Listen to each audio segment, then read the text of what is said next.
Welcome back, you night owls. Tonight we open the creaky gates of history and tiptoe into a time of flickering candlelight, muddy village lanes and castles echoing with the sound of lutes and armour. You might picture a medieval birthday as a scene straight from a fairy tale. Golden goblets, shimmering gowns, maybe a troubadour or two singing your praises. But hold on to your nightcap.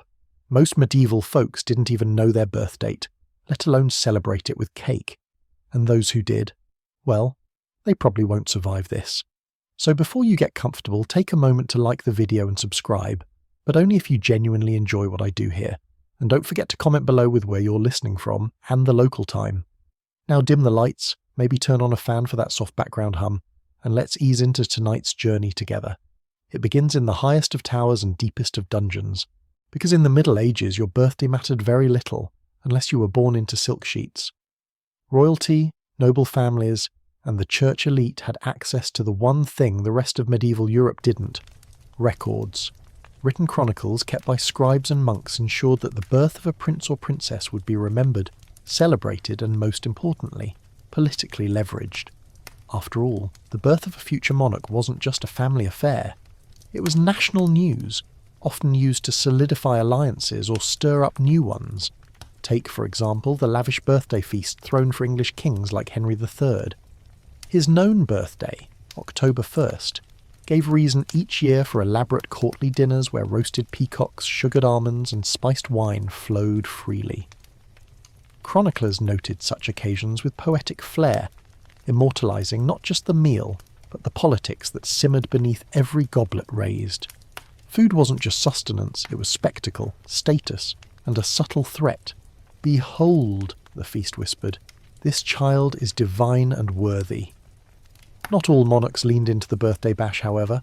Some, like Charlemagne, placed more importance on the feast days of saints, aligning their own piety with the church's calendar. That didn't mean the party stopped. It just shifted focus.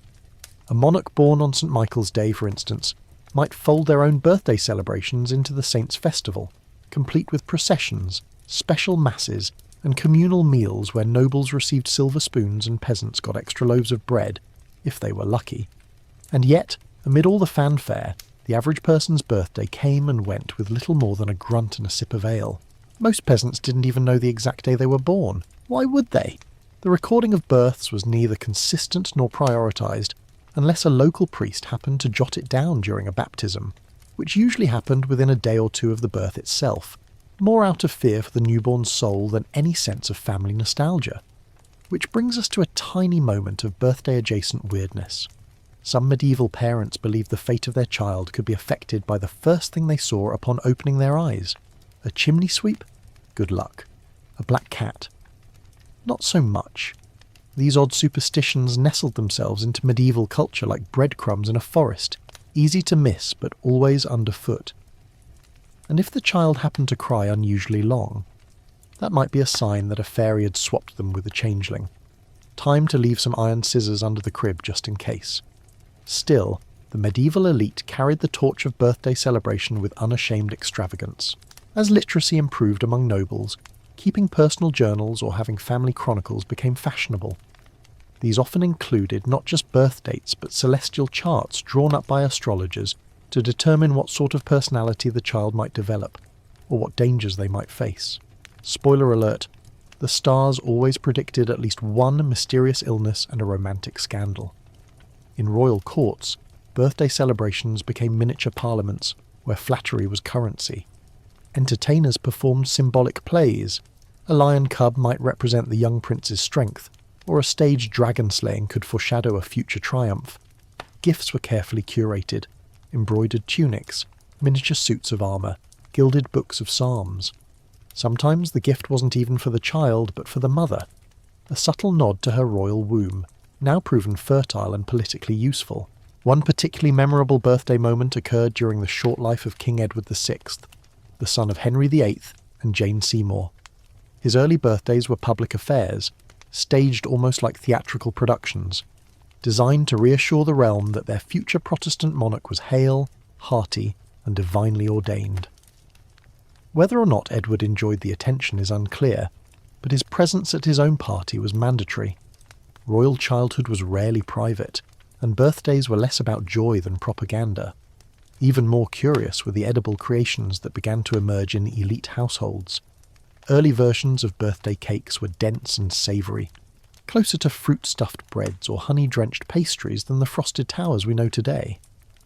Germanic regions experimented with Kinderfest traditions, where children, mainly those of upper-class Protestant families, received sweetened bread rolls with a single candle to represent the light of life. Historians still argue whether these customs were born in the late Middle Ages or trickled in with Renaissance flair. Either way, the roots of our modern birthday cake may very well be German, not French or English as often believed. But not everything was sugar and symbolism. Political birthdays could also be ominous. Celebrating a king's birthday meant reaffirming loyalty, but not celebrating. That could get you noticed. During periods of rebellion or uncertainty, even absence from a birthday gathering was read like a vote of no confidence. Suddenly, a missed party became a potential act of treason. Your excuse? It better involve plague, leprosy, or divine intervention. Meanwhile, back in the village, the average cobbler or thatcher was lucky if their name was remembered past 2 generations. Birthdays, if marked at all, were private affairs. Maybe a piece of fresh bread, a splash of mead, or a whispered prayer.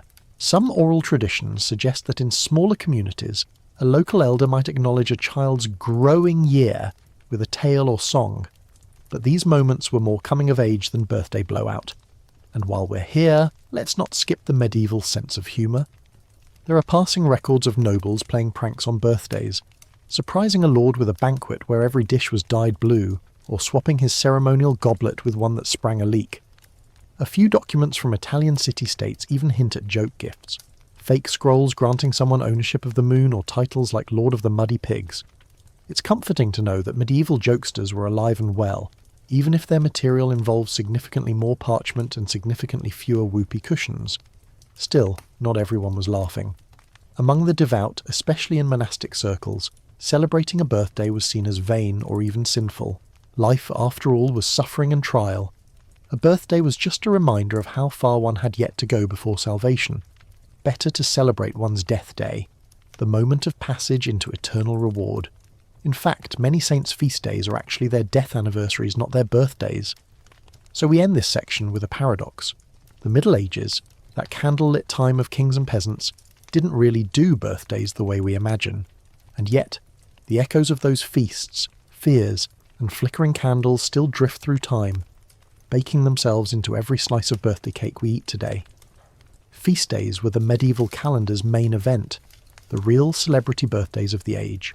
While today we mark our personal anniversaries with balloons, cupcakes, and a barrage of social media notifications, in the Middle Ages the true pulse of time was dictated not by when you were born, but by when someone holy had died. And not just anyone holy. Saints had a monopoly on birthdays. Not their own, mind you, but yours. Because unless you were part of the ruling class with access to a scribe and a steady supply of ink, odds were that your actual birth date got shuffled away in the chaos of plagues, harvests, and livestock emergencies. What did stick, however, was your name day, the annual feast of the saint you were named after. If your name was Catherine, for instance, then November 25th, the feast day of St. Catherine, Catherine of Alexandria, became your de facto birthday. People often mark their lives not as I was born in April, but as I was born near the feast of St. George. It was a cultural GPS system that worked surprisingly well given how inconsistent medieval calendars could be. The church's liturgical year functioned like a shared mental clock, filled with festivals, fasts, and saintly celebrations. It anchored people in time, especially when days blurred together in the muddy whirl of agrarian life. Name days became such a big deal in certain parts of Europe that they occasionally overshadowed the actual birthday, if anyone even knew it. They were marked with small gestures, extra food at supper, maybe a token gift, or in wealthier homes, a coin slipped into a child's hand. Peasant families, strapped for time and resources, might simply say a prayer of thanks and move on to tending chickens or scraping lichen off the cheese. But it meant something. It was a pause, however brief, in an otherwise unyielding routine. This dominance of name days wasn't entirely spiritual. It had practical advantages too. In a time when people rarely travelled more than a few miles from home and couldn't afford personal calendars, syncing your life events to a well-known feast day helped preserve the memory. I was baptised on St. Martin's Day, could easily translate to a birth just a day or two before. The feast gave structure to the chaos of rural life, and structure, no matter how loosely observed, was gold. And oh, the feasting! When it came to actual party vibes, saints' days often outshone anything a birthday could dream of. Villages celebrated with processions, music and games. The church bells rang, the ale flowed, and vendors sold candied nuts and ribbons. These festivals often combined the spiritual with the spirited, a feast day in honour of saint. Nicholas could involve solemn prayers in the morning and drunken dice games by sundown. This is where things get delightfully murky. In places like medieval France and the Low Countries, people began to blur the line between feast day, name day, and birthday. If you were lucky enough to have a noble patron or wealthy family, your name day celebration could include items like sweet cakes, flavoured with honey or spices, songs sung by minstrels, and even candles placed ceremonially in loaves of bread. Historians still argue whether this was the origin of the birthday candle tradition or just a happy coincidence. Either way, a medieval child watching their family light a symbolic flame probably felt the same rush of excitement modern kids do when the room dims and everyone starts singing off-key. Of course, not all saints were equal in the party hierarchy. Being named after a lesser-known martyr might get you a mumbled prayer and a slice of leftover rye. But share your name with someone like Saint John the Baptist, and your feast day was basically Christmas in June. Some communities held bonfires, danced until dawn, and even leapt through flames to bring good fortune, a tradition that predates Christianity but found a comfy new home in saintly celebrations. And then there were the royal exceptions, the few who celebrated both their birthday and name day with regal extravagance. Monarchs like Louis IX of France, later canonised as St. Louis, got to celebrate themselves twice a year. His August 25th name day became a massive public event, with food distributed to the poor and knights parading through the streets. The people adored it, not necessarily because they loved Louis, though many did, but because any excuse to party was a blessing in the medieval slog. Curiously, some monarchs strategically aligned their children's birthdays with feast days, even retroactively. If a baby was born just before St. Michael's Day, for example, the family might simply declare the child was born on that day. Not only did it elevate the child's divine credentials, but it also ensured their birthday would always fall on a pre-existing day of celebration. No need to reinvent the wheel, just slap a holy sticker on it and call it sacred. And let's not forget the Christian symbolism that seeped into these dual celebration days. Medieval Christians believed that saints had heavenly birthdays on the day of their death, the moment they ascended to eternal life. This gave rise to an odd philosophical quirk. Your actual birthday was less important than how you ended your life. In this worldview, your name day was more spiritually significant than your earthly origin story. So why bother with personal birthdays at all? Because even in a world ruled by saints and sermons, people still craved the personal. In the margins of prayer books, on hidden bits of parchment, and whispered between midwives and mothers, birth dates persisted. We see evidence in the journals of monks who secretly noted their own dates of birth, even while publicly preaching against vanity. One well-preserved manuscript from a Yorkshire monastery includes a tiny note.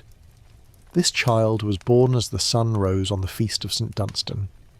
It's a deeply human moment, someone trying to preserve the flicker of personal history in a time dominated by collective ritual. As time crept forward, late medieval society began leaning more heavily into the personal again. Literacy was spreading, slowly but steadily, and private devotional books became more common. Some of these included zodiac charts or lunar calendars, offering a more individualized sense of time. It was subtle, almost imperceptible, but the seeds of modern birthday celebration were beginning to sprout.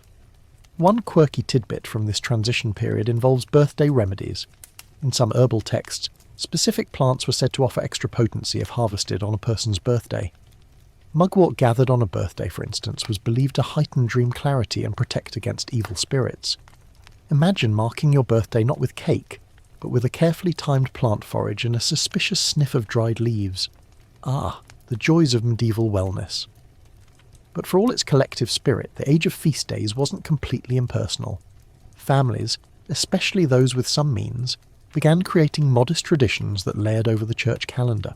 A favourite stew prepared on a child's name day, a carved wooden toy passed down each year, a little song sung by a grandmother whose memory was sharper than any scroll. These small gestures whispered, "You matter. You were born." And in a world where survival was never guaranteed, that was no small sentiment. So while modern birthdays may dazzle with glitter and Snapchat filters, the medieval world offered a quieter, more layered celebration. A fusion of saintly reverence, communal joy, and fleeting moments of personal affection. And nestled within it all was the warm pulse of human connection, just disguised behind incense and liturgical chants. The arrival of a child in medieval Europe was less a moment of celebration, and more an anxious reckoning with fate. While modern parents might anticipate the birth with painted nurseries and diaper pyramids, medieval families, especially among the peasantry, welcomed newborns with a mix of muted joy and bracing realism, because in a world riddled with disease, superstition, and low survival odds, simply being born was the first perilous miracle in a string of many. Birth took place at home, usually in a smoky one-room cottage or a curtained-off chamber in a manor house. There were no doctors. Midwives ran the show, often with a deep but unspoken knowledge passed from generation to generation. They knew how to coax breech babies, how to deliver in darkness, and how to chant the quiet prayers that might keep the devil at bay. Labour could last hours or days, and if the mother survived it, another small miracle. It wasn't uncommon for her to go unnamed in the village records while the child's name was scribbled down by a priest. Here finally we begin to see the first glimmer of a birthday. Not a celebration, mind you, but a marking, a timestamp etched in holy urgency. Within a day or two of birth, the newborn would be baptised. This wasn't ceremonial fluff. It was a theological imperative. The infant soul needed cleansing, fast, just in case it didn't stick around long. Baptism wasn't just a rite of passage, it was the insurance policy against limbo. So how do you track a birthday in an era that valued baptism more than birth itself? Often, the baptism date became the pseudo-birthday, especially in church records. A child might grow up knowing, "I was baptised on Candlemas," and that would suffice. The birth may have occurred 1, 2, or even 3 days before, but time was fluid, and the soul's safety was what mattered most. The scene at a baptism was a strange mix of solemnity and folklore. Holy water splashed, candles flickered, Latin prayers swirled in the air, but beneath it all, there hummed the older beliefs.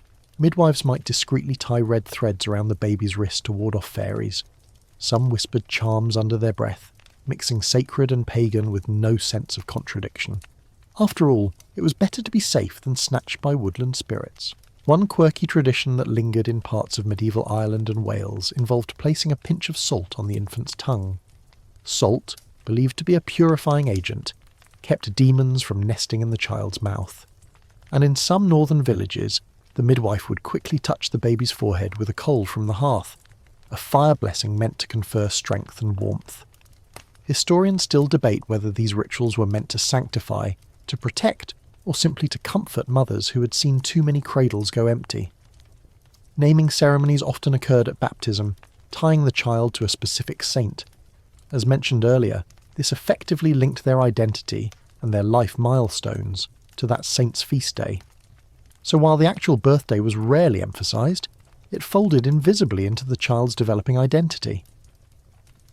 Born near St. Cecilia's Day, baptised 2 mornings later, that was enough for record-keeping and familial memory.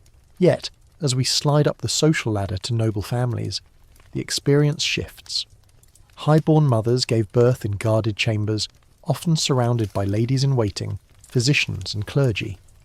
The rooms were kept dark and quiet, in what was called a lying-in chamber, a sort of medieval maternity bubble meant to shield the labouring mother from both physical and spiritual harm. No men allowed, except perhaps the priest when the hour of baptism arrived. In these noble births, the child's arrival was newsworthy. Couriers were dispatched, bells tolled, and in some rare cases chronicles recorded the moment of birth down to the hour. This had less to do with sentiment and more with legality. An heir's legitimacy depended on precise record-keeping. If the queen birthed a male on the cusp of a civil war, you bet the astrologers were summoned to confirm that yes, indeed, Jupiter had been smiling on the kingdom. And oh, those astrologers, they loved a newborn. Armed with astrolabes and parchment, they drew up horoscopes to determine the child's future. Bold or timid, wise or foolish, destined for the sword or the sceptre. Even midwives sometimes believed the stars held clues about the infant's fate. A birth under a waxing moon meant strength, under a blood moon, perhaps danger. These ideas drifted through society like chimney smoke, visible, changing shape, and impossible to ignore.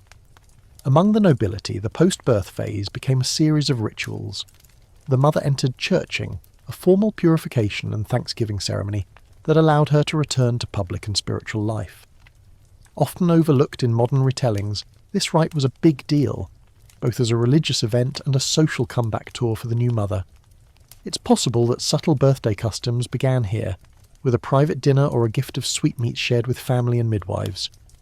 And what of the fathers?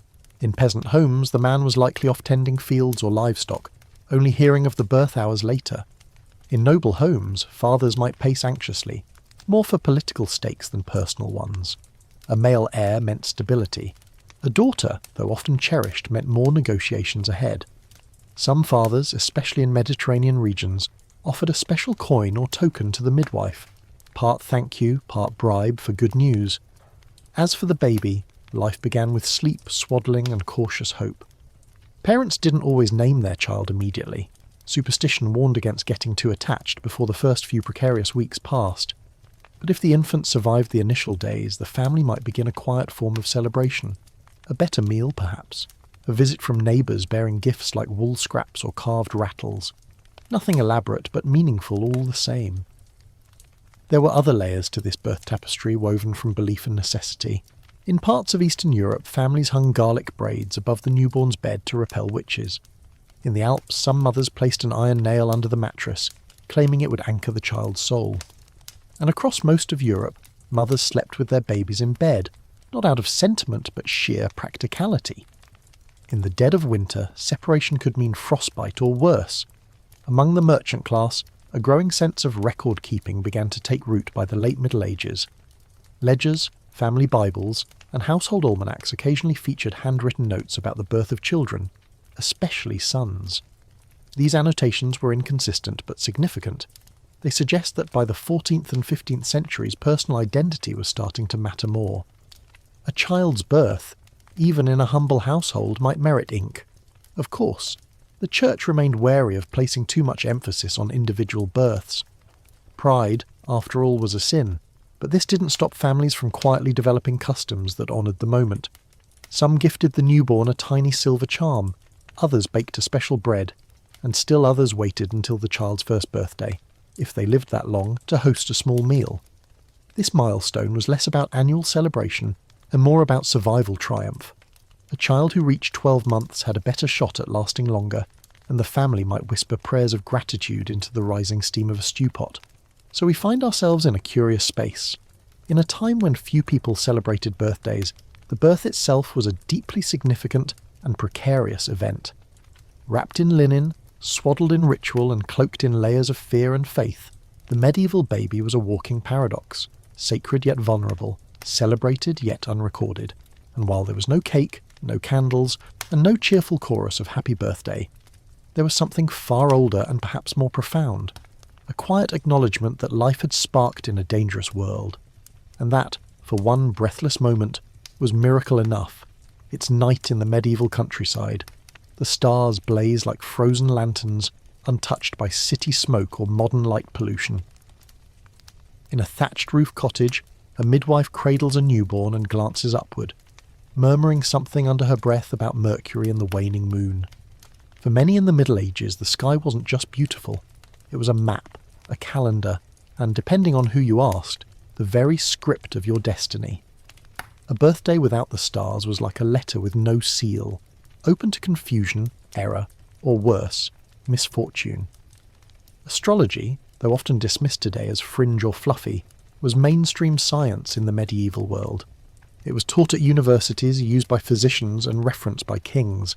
To be born was not merely to enter the world, it was to be stamped by the cosmos.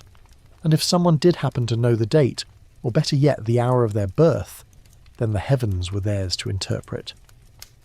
The practice of natal astrology, the art of casting a horoscope based on the time and place of a person's birth, was reserved mainly for the literate and the elite. After all, you needed access to books, charts, and someone who could interpret them. But the ideas of astrology, the belief that celestial bodies shaped personality and fate, filtered all the way down to the ploughman in the field. Everyone, rich or poor, knew that being born under Saturn made you moody, while a birth under Venus might mean charm and sensuality. It was zodiac pop culture with a medieval twist. Even more than today, the signs carried serious weight. A noble born under Mars might be trained as a warrior. One under Mercury might be directed toward diplomacy or theology. There were entire treatises written on the subject.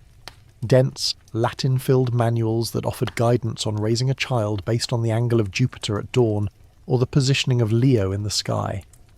These weren't vague horoscopes in the back of a magazine. They were mathematical, philosophical, and wildly influential. And here's the kicker. Astrology wasn't considered heretical, at least not at first. For much of the Middle Ages, it coexisted rather comfortably with Christianity, provided it stayed within certain boundaries. Predicting tendencies was fine.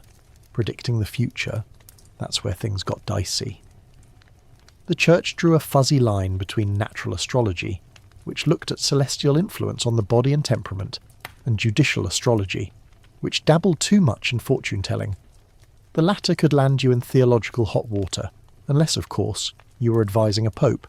Yes, even popes had astrologers.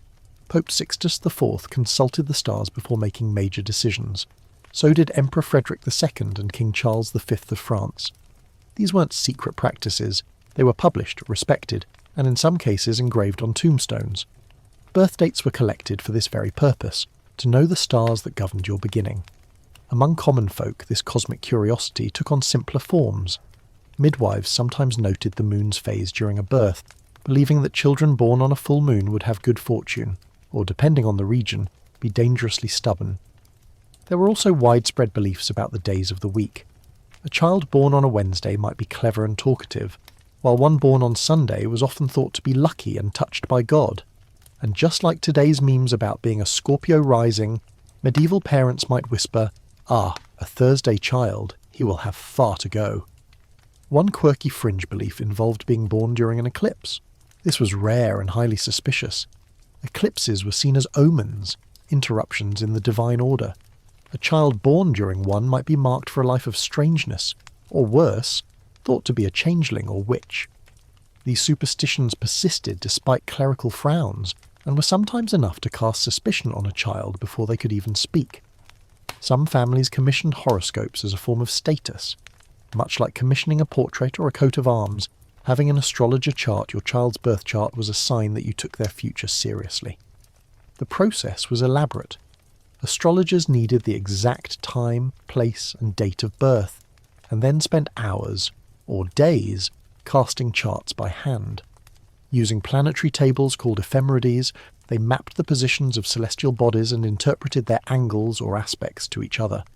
A favourable trine between Venus and the Moon, romantic bliss, a harsh square between Mars and Saturn. Beware of conflict, maybe arthritis. Astrology didn't operate in a vacuum. It intertwined with medicine in a field known as iatromathematics, the idea that the stars could influence health. Certain times were deemed better for bloodletting based on lunar cycles. Birth under certain signs meant predisposition to specific ailments. A child born under Pisces might be prone to weak feet, so start fitting those shoes early. Physicians consulted natal charts before surgeries. It was both medicine and magic, science and fate. But not everyone embraced the stars with open arms. Some church scholars warned against astrology's deterministic leanings, arguing that if everything were written in the stars, then where was free will? Others saw astrology as a gateway to occultism, a slippery slope toward heresy, or worse, heresy with math. The 13th century theologian Thomas Aquinas danced delicately around the subject, acknowledging celestial influence on the body, but insisting that the soul remained free. In other words, yes, your moon sign might affect your digestion, but it wouldn't doom you to eternal damnation.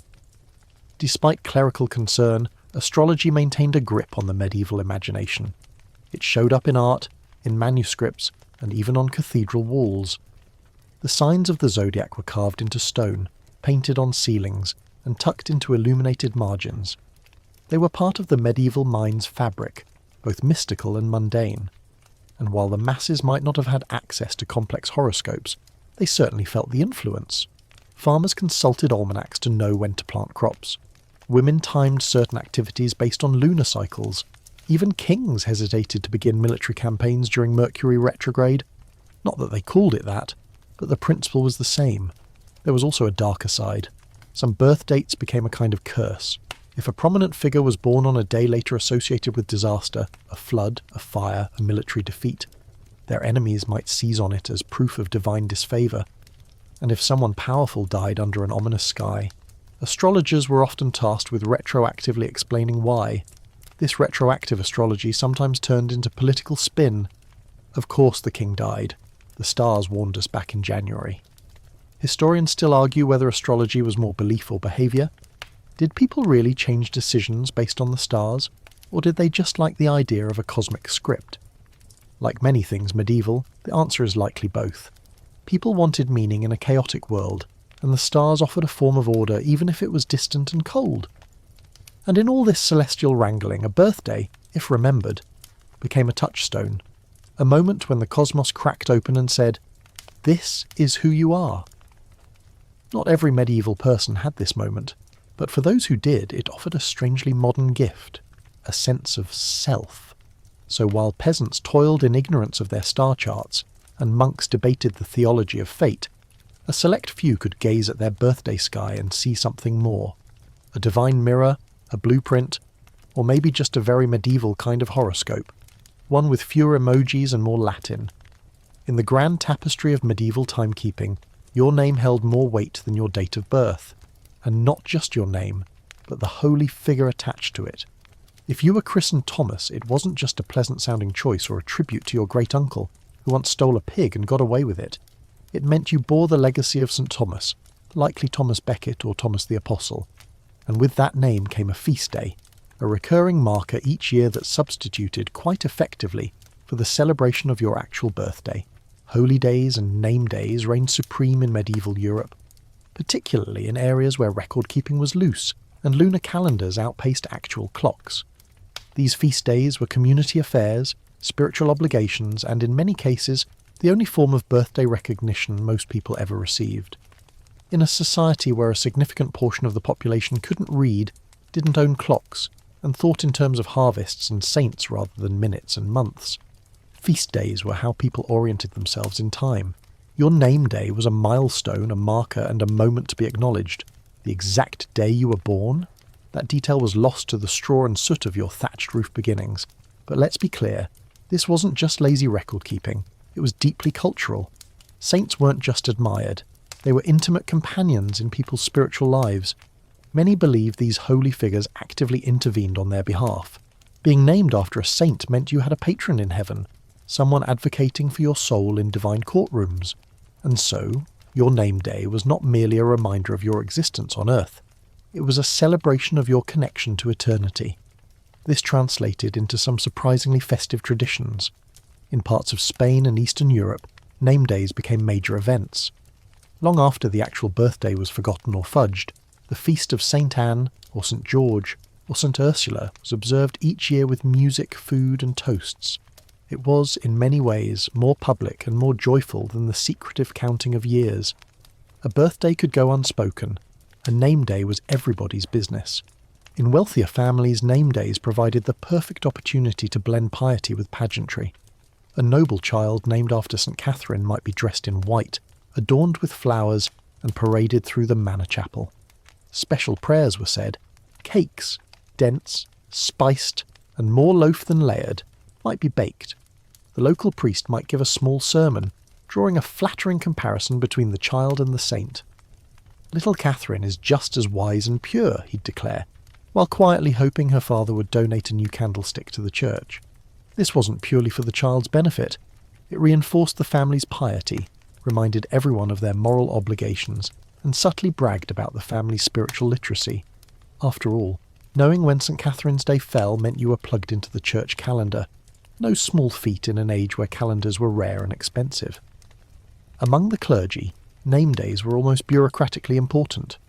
Monks and nuns often took the names of saints when entering religious orders, and their feast days were solemnly observed with additional prayers, fasting, or small feasts depending on the community's rules. Monastic records often noted these days with precision, turning name days into spiritual birthdays of sorts, and in certain cloisters, novices were congratulated or gently roasted by older monks, who might joke, "St. Jerome had better taste in sandals." In peasant communities, the customs were simpler, but no less meaningful. A name day might mean extra bread at dinner, a song sung around the hearth, or a visit from a neighbour bearing hard cider or a story. These gatherings were rarely large, but they created a kind of emotional rhythm, anchoring people in memory even when time seemed to melt into seasons. You might not remember how old your child was, but you'd remember how the apple trees looked the year St. Agnes's feast fell during lambing season. Of course, the popularity of certain saints waxed and waned, and this affected how people viewed their name days. Some saints were household names: George, Mary, John, Peter. Others were obscure, tied to local legends or imported relics. In towns where a particular saint's relics were kept, that saint's feast day could turn into a full-blown festival. Pilgrims would arrive, taverns would overflow, and the entire village might light up with torches and sacred drama. If your name matched the headliner of the local relic circuit, congratulations. You had the medieval equivalent of a birthday during Coachella. Interestingly, the church sometimes used name days to subtly correct naming trends. If too many children were being named after pagan figures, foreign nobility, or fashionable but theologically sketchy characters, local priests might insist on baptizing the child with the name of the saint closest to that day's feast. This meant that in some cases your name day wasn't based on your given name, but rather your assigned saint. You might grow up as Geoffrey, but your name day belonged to St. Bartholomew. A bit of a spiritual identity crisis, but handy when organising village feast days. Now, as with everything medieval, regional variation was enormous. In Orthodox Christian areas like Russia and Byzantium, name days often held even more cultural significance than birthdays, a trend that continues today in many Slavic cultures. Orthodox liturgical calendars were packed with saints, ensuring that nearly every day of the year celebrated someone. Being born on a saint's day was considered especially auspicious, and godparents might go to great lengths to ensure the child was baptized with the name of that saint. The logic. Spiritual proximity meant divine favour. One curious tradition from Eastern Europe involved the baking of small braided breads on a child's name day, shaped like the saint's symbols. For St. Andrew, fishermen might fashion bread shaped like fish. For St. Barbara, protectress against sudden death, the bread might be studded with cloves and given to children with a warning to chew slowly. It was festive, fragrant, and faintly terrifying. Everything you want in a medieval celebration. But not all saints were jolly. Some carried grim associations, and children named after them might face awkward name days. St. Sebastian, for example, was a martyr shot full of arrows. Not exactly cake material. Still, these darker associations didn't always dampen the mood. If anything, they offered a moment of storytelling, another chance to link the child's present to the past in a web of legend, faith, and moral instruction. Name days even influenced marriage and social networks. If two people shared the same saint, they might consider themselves spiritually bonded. Some betrothals were arranged around name day festivals, and in rare cases couples deliberately named their children after shared saints to cement the family's pious brand. This was medieval marketing at its most divine. Despite all this, the Church maintained a complicated relationship with personal celebration. Too much pride in one's name day could tip into vanity, a sin to be watched. So the festivities, while joyful, were usually framed in humble terms: gratitude to the saint, thanksgiving for life, and prayers for continued moral rectitude.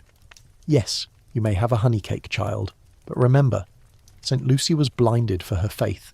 In some, name days were the medieval answer to birthdays, spiritually safe, communally recognised, and embedded in a rhythm far older than any mortal lifespan.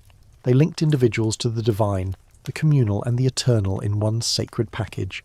And while your actual birthday might slip away like a dream, your name day would echo back each year like the chime of a church bell, soft, persistent, and somehow holy. A child born in the Middle Ages did not simply arrive into the world, they crossed into it, through a veil of superstition thick as fog. And birthdays, though rarely celebrated with cake and song, often came with something else entirely, a hefty dose of magical protection. Because in medieval Europe it wasn't just God who took an interest in your birth. There were also witches, demons, fairies, ghosts, and a host of lesser-known troublemakers who liked nothing better than messing with new life. So naturally, people got creative. From the moment a baby's first cry echoed off a timbered ceiling, families sprang into action, not with party favours, but with ancient defences. Protective rituals were part of daily life, but they swelled in number around birth. The very act of being born made a child vulnerable. In those first precarious days, before baptism could anchor the soul, a newborn was thought to exist in a kind of liminal state, not yet fully human, not yet fully safe. The midwife was often the first line of defence. Beyond managing labour, her job included spiritual shielding. She might mutter charms under her breath, sprinkle salt in the corners of the room, or hang a sprig of rosemary above the door to deter wandering spirits.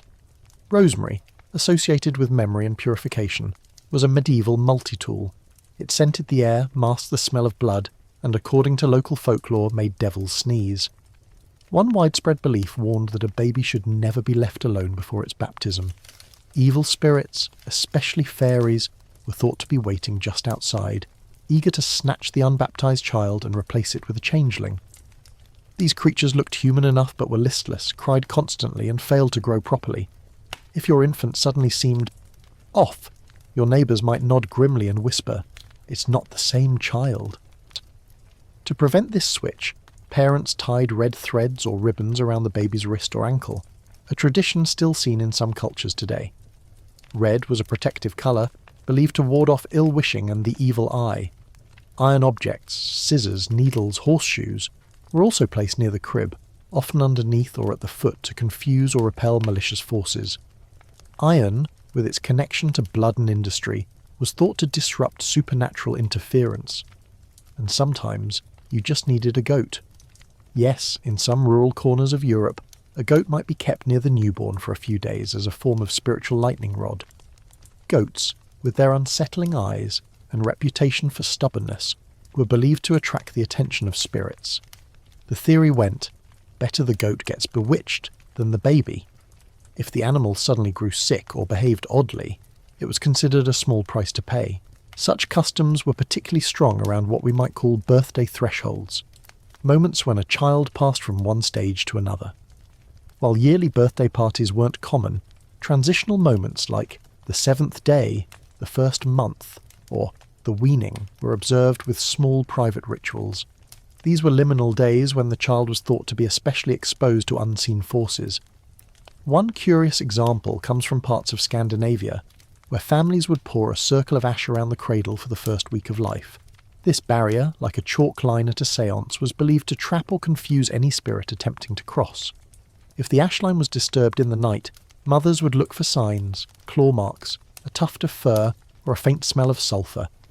Any of these could prompt a flurry of protective measures, including more iron, more salt, and sometimes a full rebaptism. Folk traditions also overlapped with the church in strange and revealing ways. While priests focused on baptism, exorcism, and blessing of the child, mothers and grandmothers might be busy brewing protective teas or making dolls out of bread dough, figures meant to stand in for the child during the dangerous early days.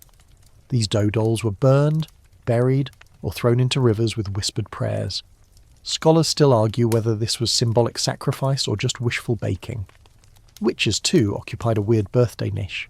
In some regions, it was believed that a witch's power increased on the day of her birth, making her more dangerous, more accurate in her curses, and more difficult to detect. Families might mark the birthday of a suspected witch in secret, watching for strange behaviour, spoiled milk, or animals behaving oddly.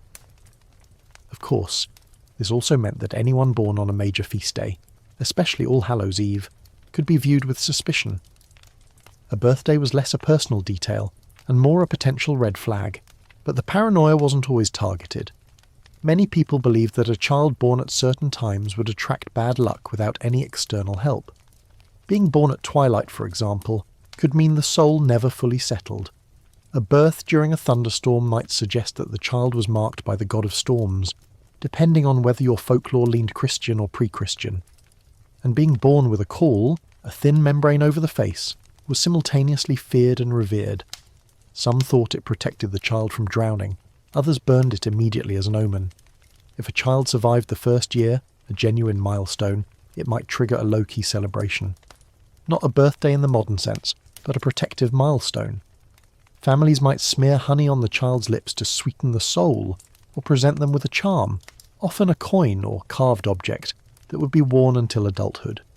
These keepsakes were rarely decorative. They were armour. One common charm was a lead medallion stamped with St. Benedict's cross, meant to ward off fever and sorcery. Charming, yes, but also mildly poisonous if licked. Medieval parenting was not without its ironies. Sometimes entire communities got involved. In small villages, if multiple children had been born under inauspicious conditions, eclipses, plague seasons, or just a bad feeling, elders might organise a protective festival. This could involve chanting, lighting torches, or leading the babies in a procession around the churchyard. In some parts of Brittany, it was custom to confuse the spirits by giving the child a false name for the first few weeks. Only once the danger had passed would the real name be revealed and blessed. This temporary identity switch, while bizarre to modern ears, had the same logic as wearing camouflage in the forest. Of course, not every birthday was shrouded in anxiety. There were moments of joy, too. Parents often gave thanks in their own way, lighting candles, making special meals, or simply holding their child tighter. In some Italian villages, it became customary to plant a tree when a child was born. These trees, fig, almond, or olive, were tended with care and in some cases became birthday markers in the loosest sense. This tree is as old as you, a parent might say, watching it bend in the wind. One fringe tradition, mostly found in mountain communities, involved marking the baby's head with a thumb dipped in milk and ash. The mark was said to confuse any spirits watching the birth, who would assume the child had already been claimed by another realm. It was subtle, symbolic, and slightly eerie, just like most medieval customs. Historians still debate whether these protective rituals were rooted in genuine belief or performed out of habit, fear, or cultural momentum. Probably a mix of all four. What's clear is that they were deeply embedded in medieval life. Birthdays weren't about you, they were about what might be after you, what might come for you, what might have been waiting. So when we imagine a medieval child's first year not as a party countdown, but as a slow, careful dance through layers of seen and unseen worlds, we glimpse a different kind of celebration. One not of growth or aging, but of survival. Each passing day was a triumph, each protective charm a whispered blessing. And even if the child never knew the date of their birth, their existence was carefully, fervently guarded. In a world where life was fragile and the boundary between natural and supernatural was porous, that kind of love, paranoid, handmade, whispered through herbs and iron, is as close to a birthday hug as you are likely to get. In the rolling hills and crowded hamlets of medieval Europe, where the rhythm of life thudded to the beat of harvests, tolling bells, and the occasional drunken bard, birthdays for ordinary folk were rare occasions and rarely remembered. But that doesn't mean they were entirely absent, because every so often in the glow of a firelit tavern or the hush of a dirt-floor cottage, someone would raise a cup of ale, clap a hand on a friend's shoulder, and say something vaguely festive like, "Weren't you born around this time?" And just like that, a medieval birthday might quietly unfold. For the peasantry, birthdays weren't dates, they were seasons. You were born after the lambing or during the second frost. These markers, though vague by modern standards, were sharp in the minds of people who measured time by crop cycles and feast days, and if someone reached a milestone age, or simply made it to another year without getting trampled by a cow, cursed by a monk, or eaten by dysentery, that was worth a toast. The village pub or alehouse served as the informal town square, a place of murmured gossip, singing contests, and the occasional low-key celebration. If an elder's birth season rolled around, neighbours might slip them a second mug of mead, or give them the choicest hunk of roasted turnip. Not exactly a balloon bouquet, but in a society where resources were tight and pleasures few, these gestures meant everything. Occasionally, a more structured acknowledgement would arise. In certain villages, especially in the Low Countries and northern Germany, local customs emerged where community members, usually elders or those with particularly notable beards, were honoured on their so-called birth anniversaries. These weren't birthdays in the modern annual sense, but communal acknowledgements that a person had lived through another cycle of planting and reaping. It was less happy birthday, and more congratulations, you're still breathing. The occasion might involve a meal shared among family and close neighbours, stewed lentils, black bread, goat cheese, and whatever pickled odds and ends had survived the cellar. If the weather allowed, they'd eat outside. If not, they'd cram shoulder to shoulder into a smoky kitchen, the walls sweating with steam and stories. Children listened with wide eyes as the birthday-honoured elder recounted tales of hard winters, lost sheep, and the time old Magda claimed she saw a griffin near the well. Whether the tale was true didn't matter. It was part of the fabric of memory. Gift-giving was rare and practical. A carved spoon, a fresh pair of woolen socks, a wooden whistle shaped like a fox. Items that took time and love to make, even if they lacked glitter. And often, the greatest gift was simply acknowledgement. A sign that in a world of toil and transience someone remembered you. For young people, birthdays, or the rough equivalent, were often blended with other communal rites. Puberty, a child's first harvest, the moment they were strong enough to lift a hay bale or tend the pigs alone.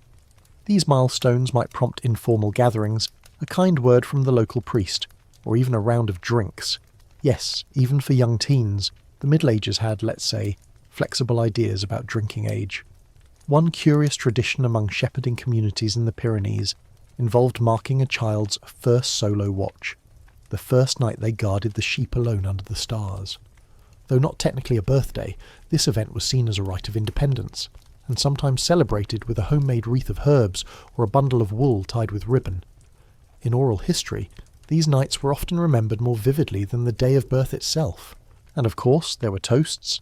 The medieval toast was an art form, a blend of poetry, sarcasm, and poorly hidden insults.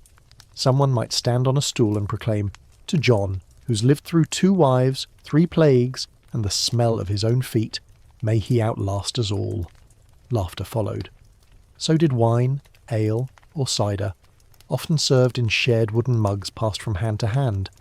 Germs were a thing, of course. They just didn't have a name yet. Music played its part too. A wandering minstrel might strum a cheerful tune if one was present, but more often villagers sang themselves. Rhymes passed through generations, customised for each occasion. One such rhyme, loosely translated from Middle English, went, "Born when apples kissed the frost, to you we raise our cup, still walking, not yet lost, still standing, still messed up." Rustic? Yes. Poetic? Not quite. Memorable? Absolutely. These humble celebrations were rarely written down. The literate class, monks, clerics, nobles, paid little attention to what peasants did in their spare time. Most of what we know comes from folk songs, village accounts, and scattered diary entries from curious travellers who stumbled into a celebration and found themselves gifted a turnip and a headache. One such account, scribbled in the margins of a 14th century merchant's journal, describes a birth party in a Flemish village where the guest of honour was nearly 40, a tremendous age for the time. The party involved a round of egg tossing, several spilled drinks, and someone attempting to juggle live eels. The entry ends with, "I do not think this was sacred, but the laughter was holy." Not every peasant birthday was so jolly. Sometimes these gatherings were sombre, especially when honouring someone who had survived disease, famine, or loss. The meal might still be shared, but the mood was quieter, and stories took on a reflective tone. Elders spoke of ancestors, saints, and dreams. A birthday could become a moment of quiet remembrance, a gentle marking of time's passage. In the guild towns and merchant cities, things grew slightly more sophisticated. Tradespeople, blacksmiths, bakers, tailors, formed guilds that offered mutual support, education, and occasionally celebration. If a guild member reached an advanced age or completed a significant number of working years, the guild might host a dinner. Here we see the faint echo of the modern birthday party. A table set, a toast offered, perhaps even a little cake. Well, cake is generous. More likely it was a dense, heavily spiced bread sweetened with honey or dates, topped with nuts or dried fruits. In German-speaking regions, these celebratory loaves were sometimes shaped to reflect the celebrant's trade. A hammer for a smith, a fish for a tanner. No candles, no frosting. But the symbolism was unmistakable. "You are known," it said. "You are valued." One fringe practice that pops up in early records from central France involved bread candles, literal loaves of bread with wax dripped on top and lit like a tiny flame. These weren't birthday-specific, but when they appeared during a birth season gathering, they were interpreted as symbolic. Historians still argue whether this tradition influenced the modern birthday candle, or was just a strange culinary accident. The church, predictably, frowned on excess. Any celebration that grew too loud, too lewd, or too full of dancing risked being labelled sinful. Monks preached restraint, but even they weren't immune to the charm of marking a life. Some abbeys quietly observed the abbot's birth into the order each year, with sweetened porridge or extra cheese at supper. They didn't call it a birthday, but it quacked like one, and as time passed, as literacy crept into more homes and calendar use became more widespread, the concept of marking birthdays, not just in abstract seasons but by date, gained traction. Families began keeping simple records. Grandmothers remembered more than just the season. They remembered the moon phase. Fathers carved runes into wooden beams. The modern birthday wasn't here yet, but its soft footsteps could be heard in the hallway. So, while the peasant birthday wasn't draped in garlands or announced with trumpets, it was real. It was felt. In every mug raised, every shared crust, every joke about surviving another spring without falling off the roof, the medieval commoner found ways to mark their time on earth, and maybe that's all a birthday ever really needs to be. There's a knock on a wooden hall door. Inside, a boy of 12 nervously shifts in his boots, while his father tightens the belt around his tunic. Outside waits a knight, already armoured, already watching. Today isn't a birthday in the traditional sense, but for the boy it's a different kind of birth, the beginning of a new life. He's becoming a page, and in the chivalric world of medieval Europe such rites of passage carried more weight than a dozen birthday cakes. Coming-of-age moments in the Middle Ages were the spiritual cousins of birthdays, rituals that marked personal transformation rather than annual repetition. While few peasants tracked birthdays, and fewer still celebrated them, transitions into new life stages were deeply significant, and they came with their own ceremonies, gifts, and sometimes, yes, parties. For the noble class especially, a child's life was less a gradual progression and more a staircase of defined steps. For boys, the shift from boyhood to page, from page to squire, and finally from squire to knight, marked the phases of becoming a man. Each stage had its traditions, most of them saturated in symbolism and pomp, and while they didn't always align with a specific birthday, they often occurred at key ages, 7, 14, 21, ages that modern birthdays still hold as milestones. At age 7, a noble boy might be sent to another lord's castle to serve as a page. This wasn't just a convenient boarding school arrangement, it was a calculated move to learn the manners, loyalties and politics of the elite. On the eve of his departure, the family might host a quiet meal, fancier than usual, with a roast or honeyed sweets, and offer the boy small tokens, a comb, a belt, or a book of psalms. These gifts were more than practical, they were protective. They said, "We're sending you into the world, but not without our blessing." While not called a birthday, this departure was often treated like one. Stories were told about the boy's birth, prayers were whispered, and the entire household paused to mark the moment. For the boy himself, the transition was often confusing, tinged with pride and sadness. The hearth he'd sat beside for years would now warm someone else. Life as a page meant long hours, training, obedience, and lots of sweeping. But around age 14, another transformation approached. A boy ready to become a squire, a personal assistant to a knight, was sometimes believed into manhood with an informal ceremony.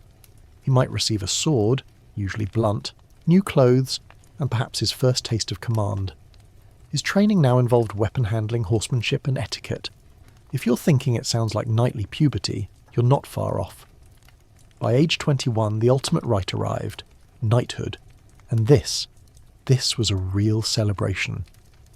The dubbing of a knight was one of the most formal, elaborate ceremonies a young man could experience, and it was often the closest thing to a birthday party he'd ever receive.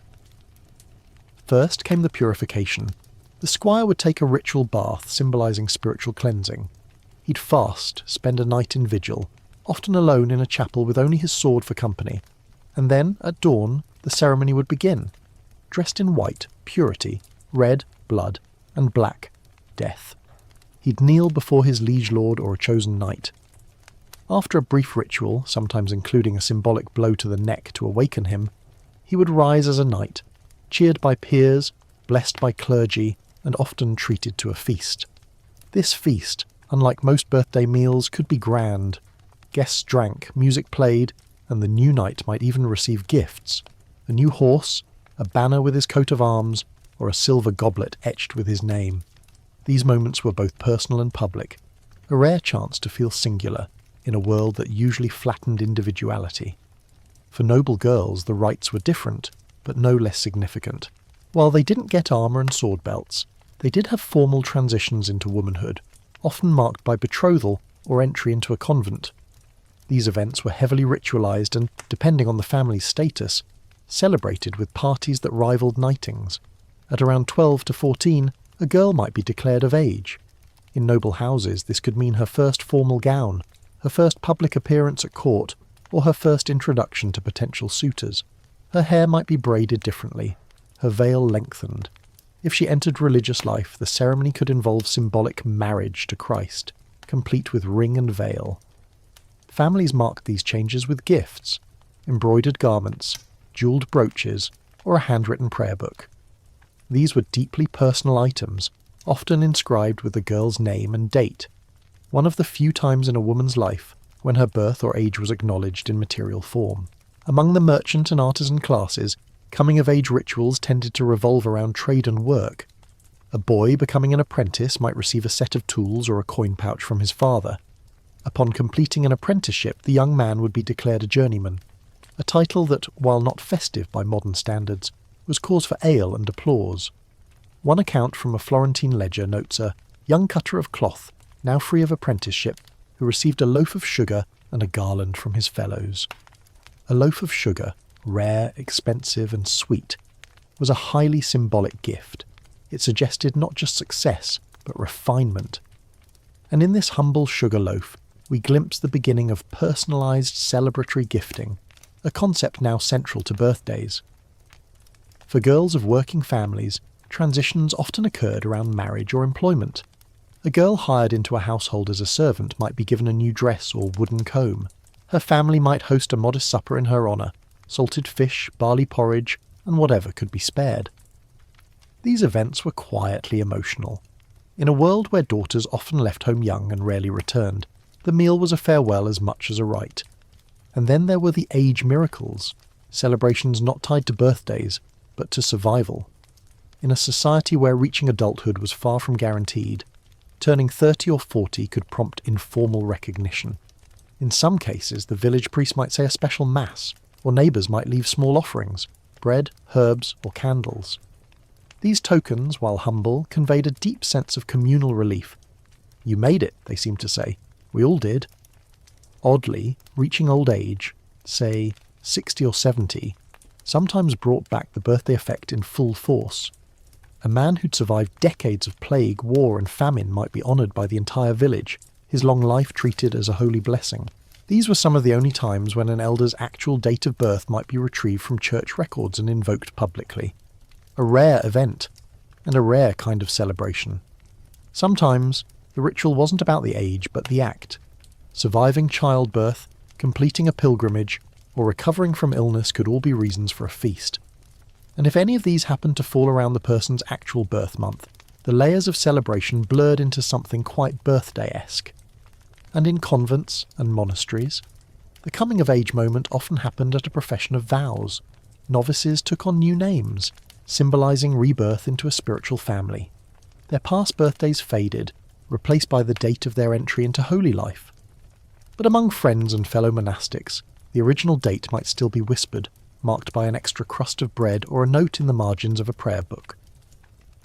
Even in cloistered silence, the human desire to mark time persisted. So, while most medieval people couldn't circle their birthday on a calendar or expect a frosted cake, they still experienced powerful rituals of transformation. They grew, they changed, and their communities noticed. These coming-of-age moments were, in many ways, the emotional core of medieval celebration. Not tied to numbers, but to meaning. Not annual, but eternal. Because in the end, a birthday doesn't have to be about the day you were born. Sometimes, it's about the day you become someone new. Picture a candlelit room tucked away in the corner of a stone manor house. Curtains are drawn against the wind. Inside, a woman lies still, her face pale, her breathing shallow. Around her are hushed whispers. maids, midwives, a priest. The air is thick with sweat, incense, and fear. Outside, someone prays. Inside, a newborn cries. In the medieval world, the birth of a noblewoman's child was a moment of collective tension and quiet awe. For women, especially those of high status, the act of giving birth carried profound weight, not just physically, but socially, spiritually, and even politically. And while birthdays themselves might not be circled on any calendar, the event of childbirth was often the closest thing to a birthday celebration that a woman would witness. But first, let's talk about blame. Births in the Middle Ages were a gamble, and when things went wrong, it was often the mother who bore the weight. If a child was stillborn, malformed, or sickly, whispers began immediately. Had the mother sinned during pregnancy? Had she looked at something unclean, eaten the wrong herb, thought impure thoughts? The body was viewed as both sacred and dangerously porous, a channel through which curses, sins, and spirits could pass. There was, of course, no true understanding of genetics or infection, so when a child was born with a cleft lip, a shriveled limb, or any deviation from the norm, the question turned inward. Was it the mother's fault? Had she angered the saints? Had she failed in her prayers? Entire theological treatises try to answer these questions, often concluding, unhelpfully, that it might be a test from God, or punishment. And yet, amid this heavy fog of suspicion, there were also moments of grace and celebration. When a noblewoman delivered a healthy child, especially a son, the household erupted. Bells rang, couriers were sent, servants uncorked the wine and lit extra candles. Musicians might be summoned to play lute and harp in the great hall, their melodies drifting upward to the recovery chamber like smoke from a feast. In some noble houses, the newborn was paraded through the manor, briefly, carefully, with incense burning and wet nurses standing by. This wasn't just a family moment, it was a statement of power. A future heir had arrived, and the mother had done her duty. For a brief glowing moment, she was not just a woman, she was the life-giver, the continuation of a lineage, the keeper of legacy. And for that, she might actually receive gifts. Yes, gifts. Not birthday presents in the modern sense, but tangible tokens of achievement. Husbands gifted jewellery, rings, brooches, pendants engraved with the newborn's name or initials. In some cases, lands or titles were granted in gratitude. To my lady, for delivering a son to my house, I gift the estate of High Cross. These gestures were part affection, part public relations.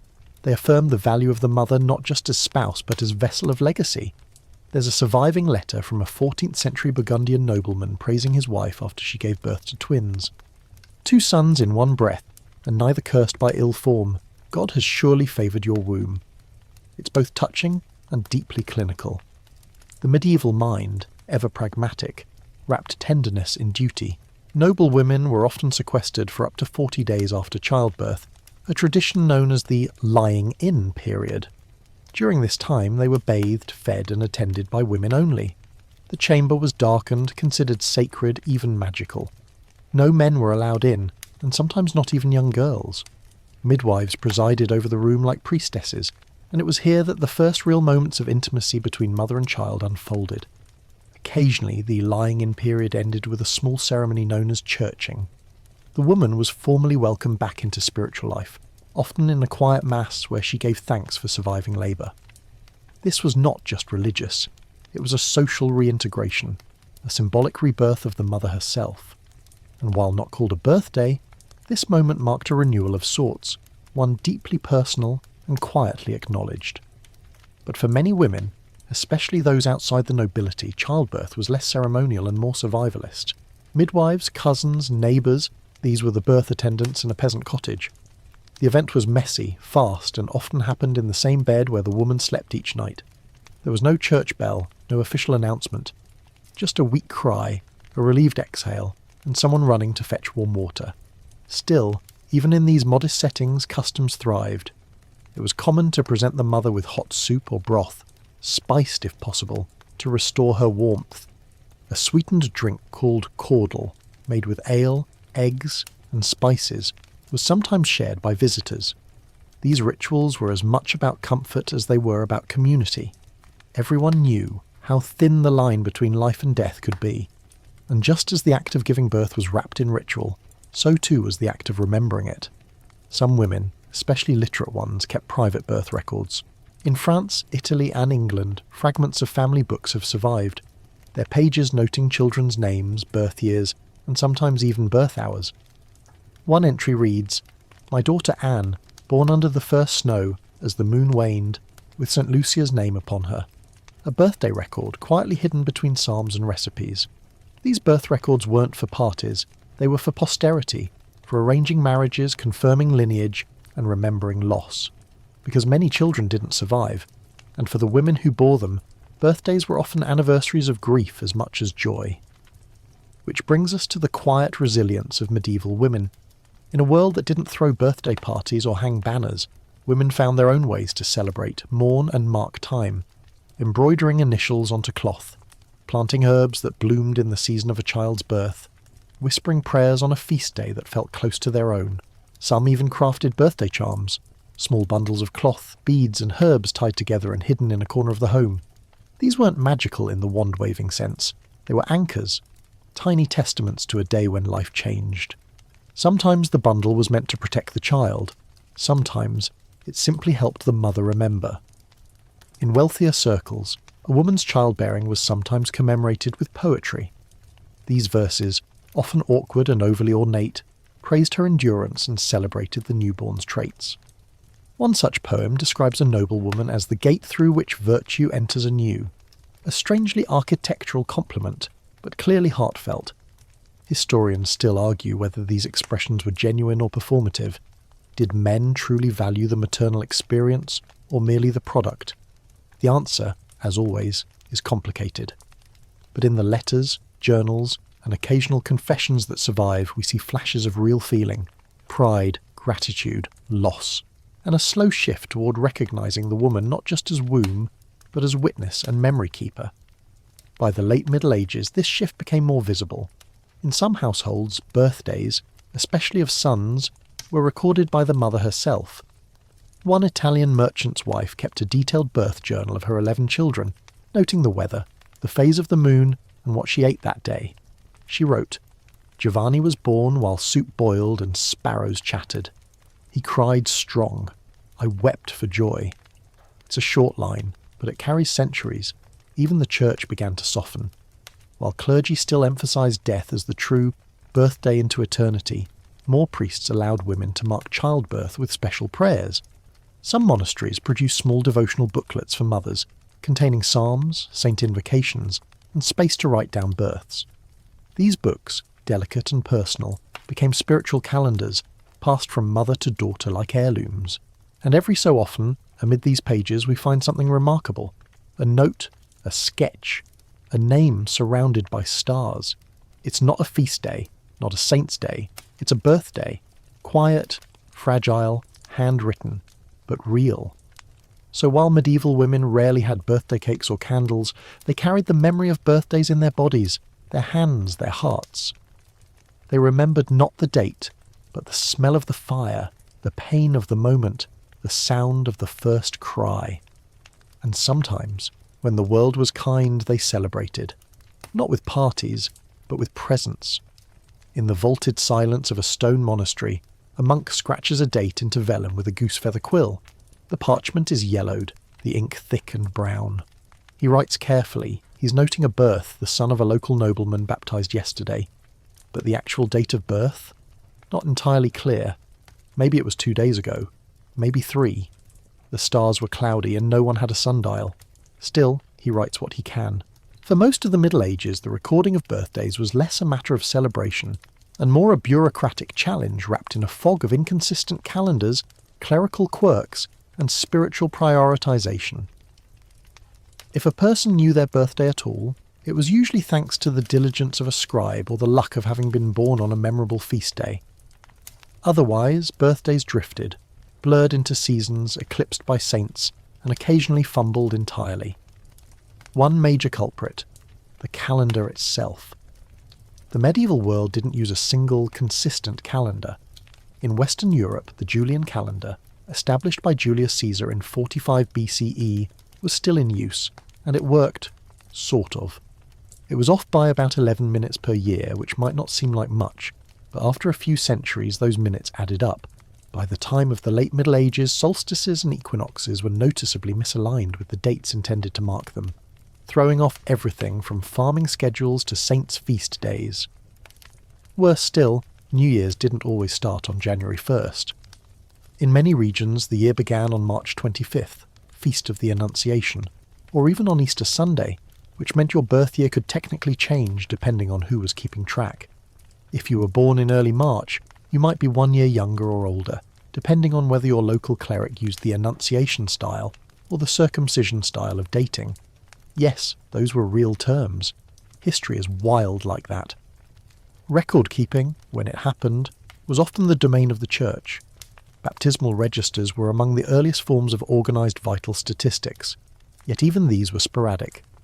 Priests might forget to enter a baptism, or they might record the wrong date, or the local monastery might have lost its only pen to a travelling abbot who borrowed it and forgot to return it. Many rural parishes didn't keep any records at all. Instead, the knowledge of a child's birth passed orally, mother to daughter, grandfather to grandchild. You were born when the snow first melted that year, or you came on the second Tuesday after the harvest. Over time, those markers slipped. A child born in the second week of Lent might grow up thinking they were born in April. Another, born at Christmastide, might celebrate their birth on Epiphany simply because someone remembered the bells ringing. Then there's the issue of multiple dating systems.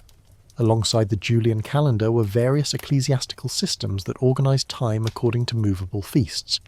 Easter, for instance, could fall anywhere between late March and late April, depending on lunar cycles.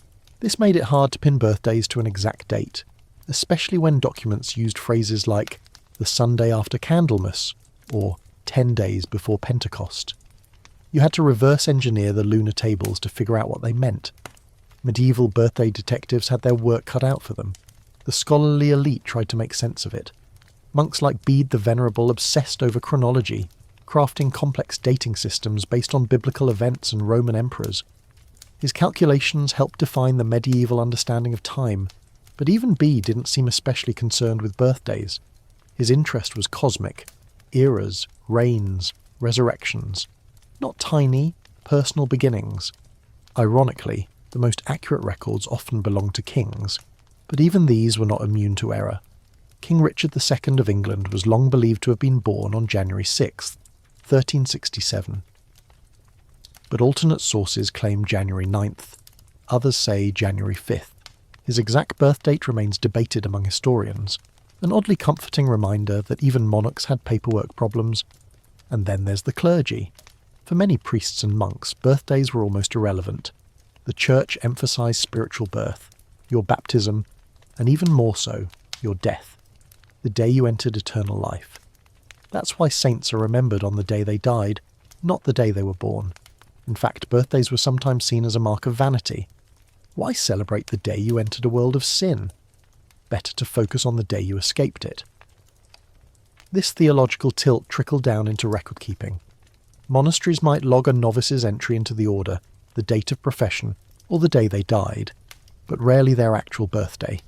If a monk did note his birth date, it was usually in a personal diary, hidden between weather observations and marginal doodles of snails fighting knights. Among peasants, things were even more informal. Some households kept family calendars, simple wooden tablets or strips of parchment marking important events, births, deaths, animal blessings, strange weather. These were not standardised, and their use depended entirely on literacy and local custom. A clever mother might scratch a symbol onto the wall above the hearth, a sun for a summer birth, a leaf for autumn. Over time, the meanings of these symbols faded, leaving future generations guessing. And yet, despite the chaos, people did try to remember. In some Italian city-states during the 14th century, merchant families began keeping ledgers of births. These were business people, used to recording inventories, contracts and debts. A child's birth became part of the family record, not for sentiment, but for legal clarity. If your son was born in the year of the Great Flood, it helped to know which Great Flood. Land rights, dowries and inheritance depended on age.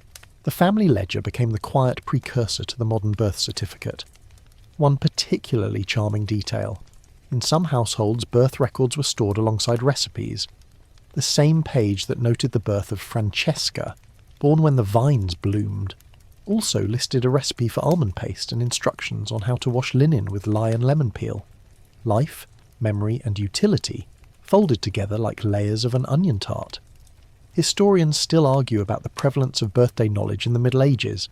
Some say it was rare, others claim it was more common than we assume. The truth likely falls in between. For peasants, the day might be known loosely, if at all. For nobles, it was more likely, but not guaranteed. For the church, it was often deliberately ignored. What is certain is this. Medieval people had a flexible relationship with time. They marked it not with clocks but with bells, not with dates but with patterns. Morning prayers, market days, harvest moons, these shaped their sense of rhythm more than numbered calendars ever did. And within this elastic framework, birthdays floated. Sometimes caught and remembered, sometimes lost in the tide, but not forgotten.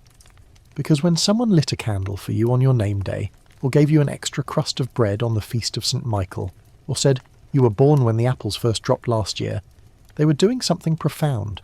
They were saying, I remember you. And in the medieval world that was worth more than gold leaf parchment or an accurate calendar.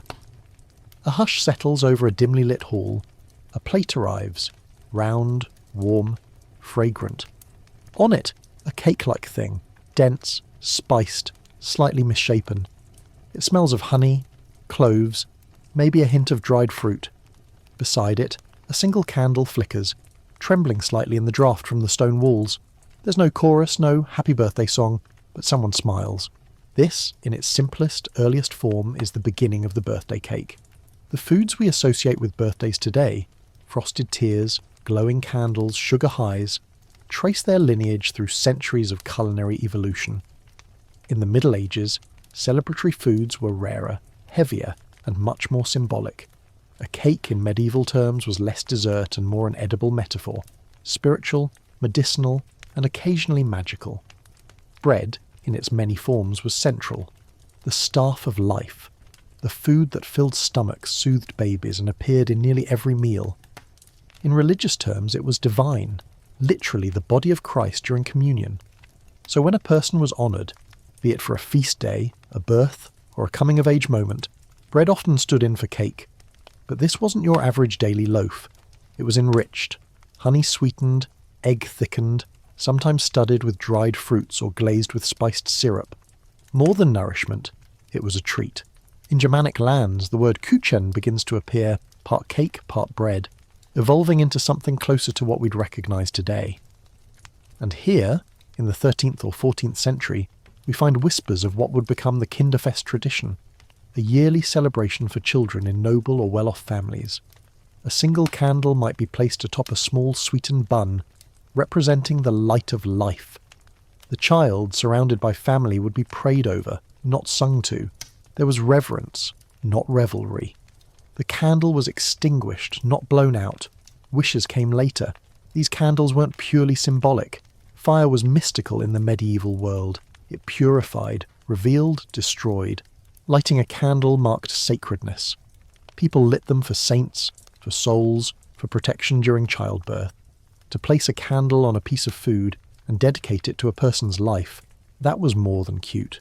It was cosmic. And candles weren't cheap.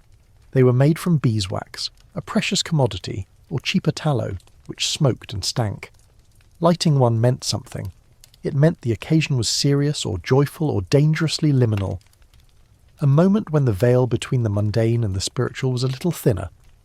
In France and Italy, especially among the wealthy, birthday feasts began to feature more elaborate fare.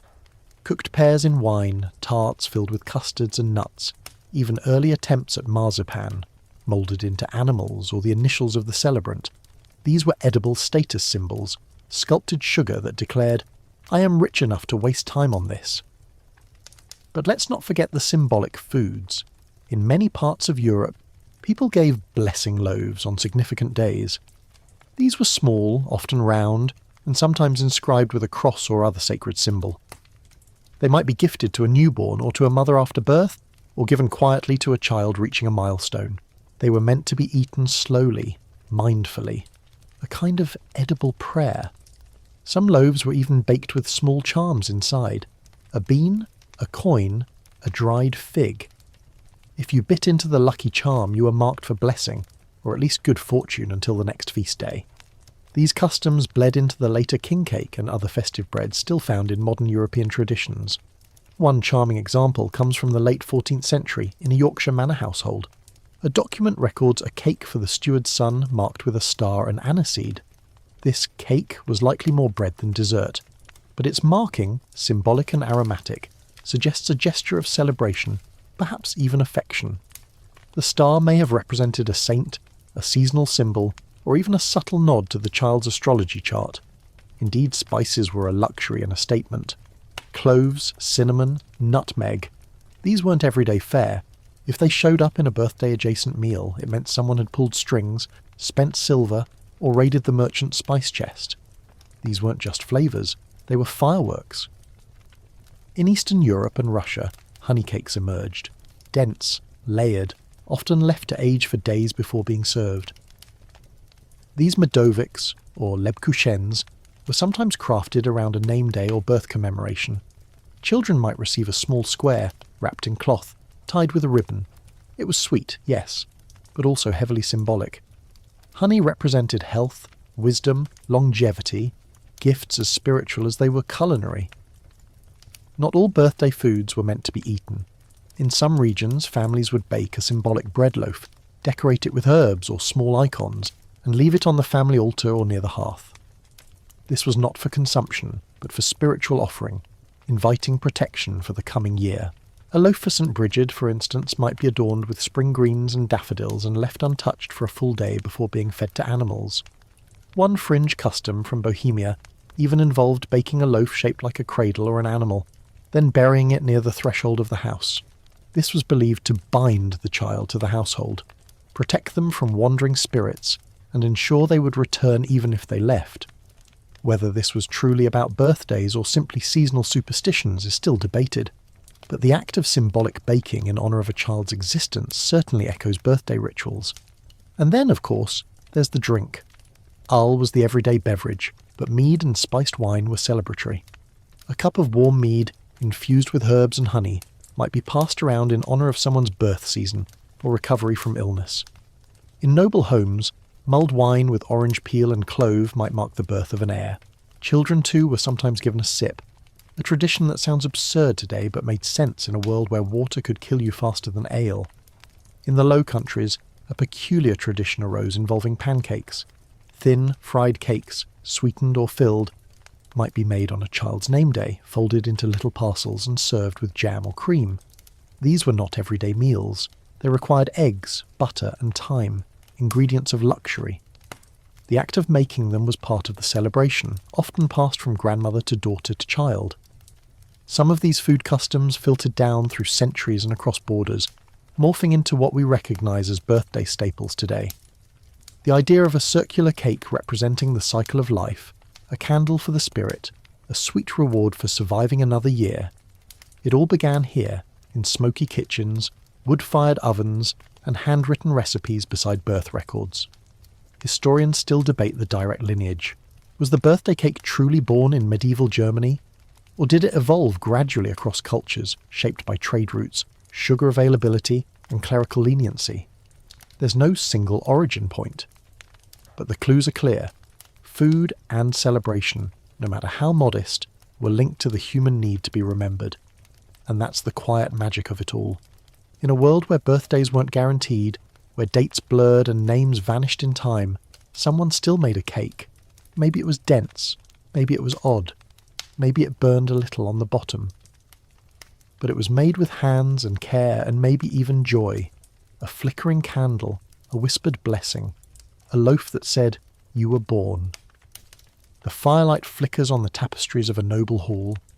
Beneath their woven saints and snarling beasts, a young lady unwraps a parcel, linen tied with a golden thread.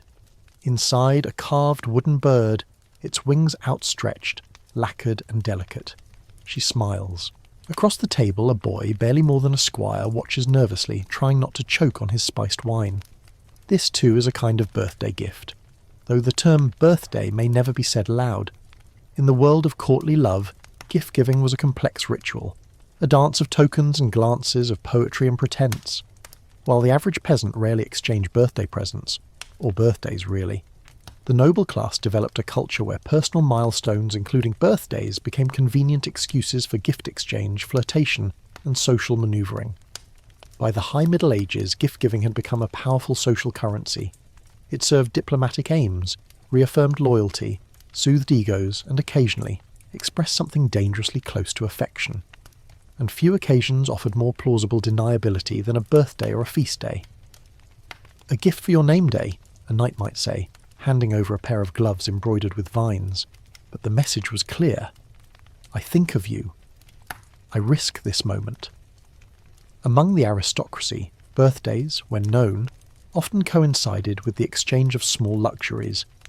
In courts across France, England, and the Holy Roman Empire, young men and women gave each other ribbons, brooches, silk sleeves, and trinkets carved of ivory or jet. These were portable, precious, and deeply personal. The value wasn't always monetary. It lay in the time taken to make or select it. Love tokens were often crafted by hand. A lady might embroider a handkerchief with a knight's initials. He, in return, might present a small book of verses, painstakingly copied or even composed. In Italy, a tradition emerged of birthday sonnets, short poems written in praise of the recipient's virtues. Some were genuine, others were flamboyant exercises in courtly wit. Either way, the act of composing one meant attention, effort, and a subtle claim on the recipient's affection. Jewellery, unsurprisingly, also played a central role. A ring was both a gift and a signal. In some circles, to receive a ring on your birthday from someone who wasn't family meant whispers would follow.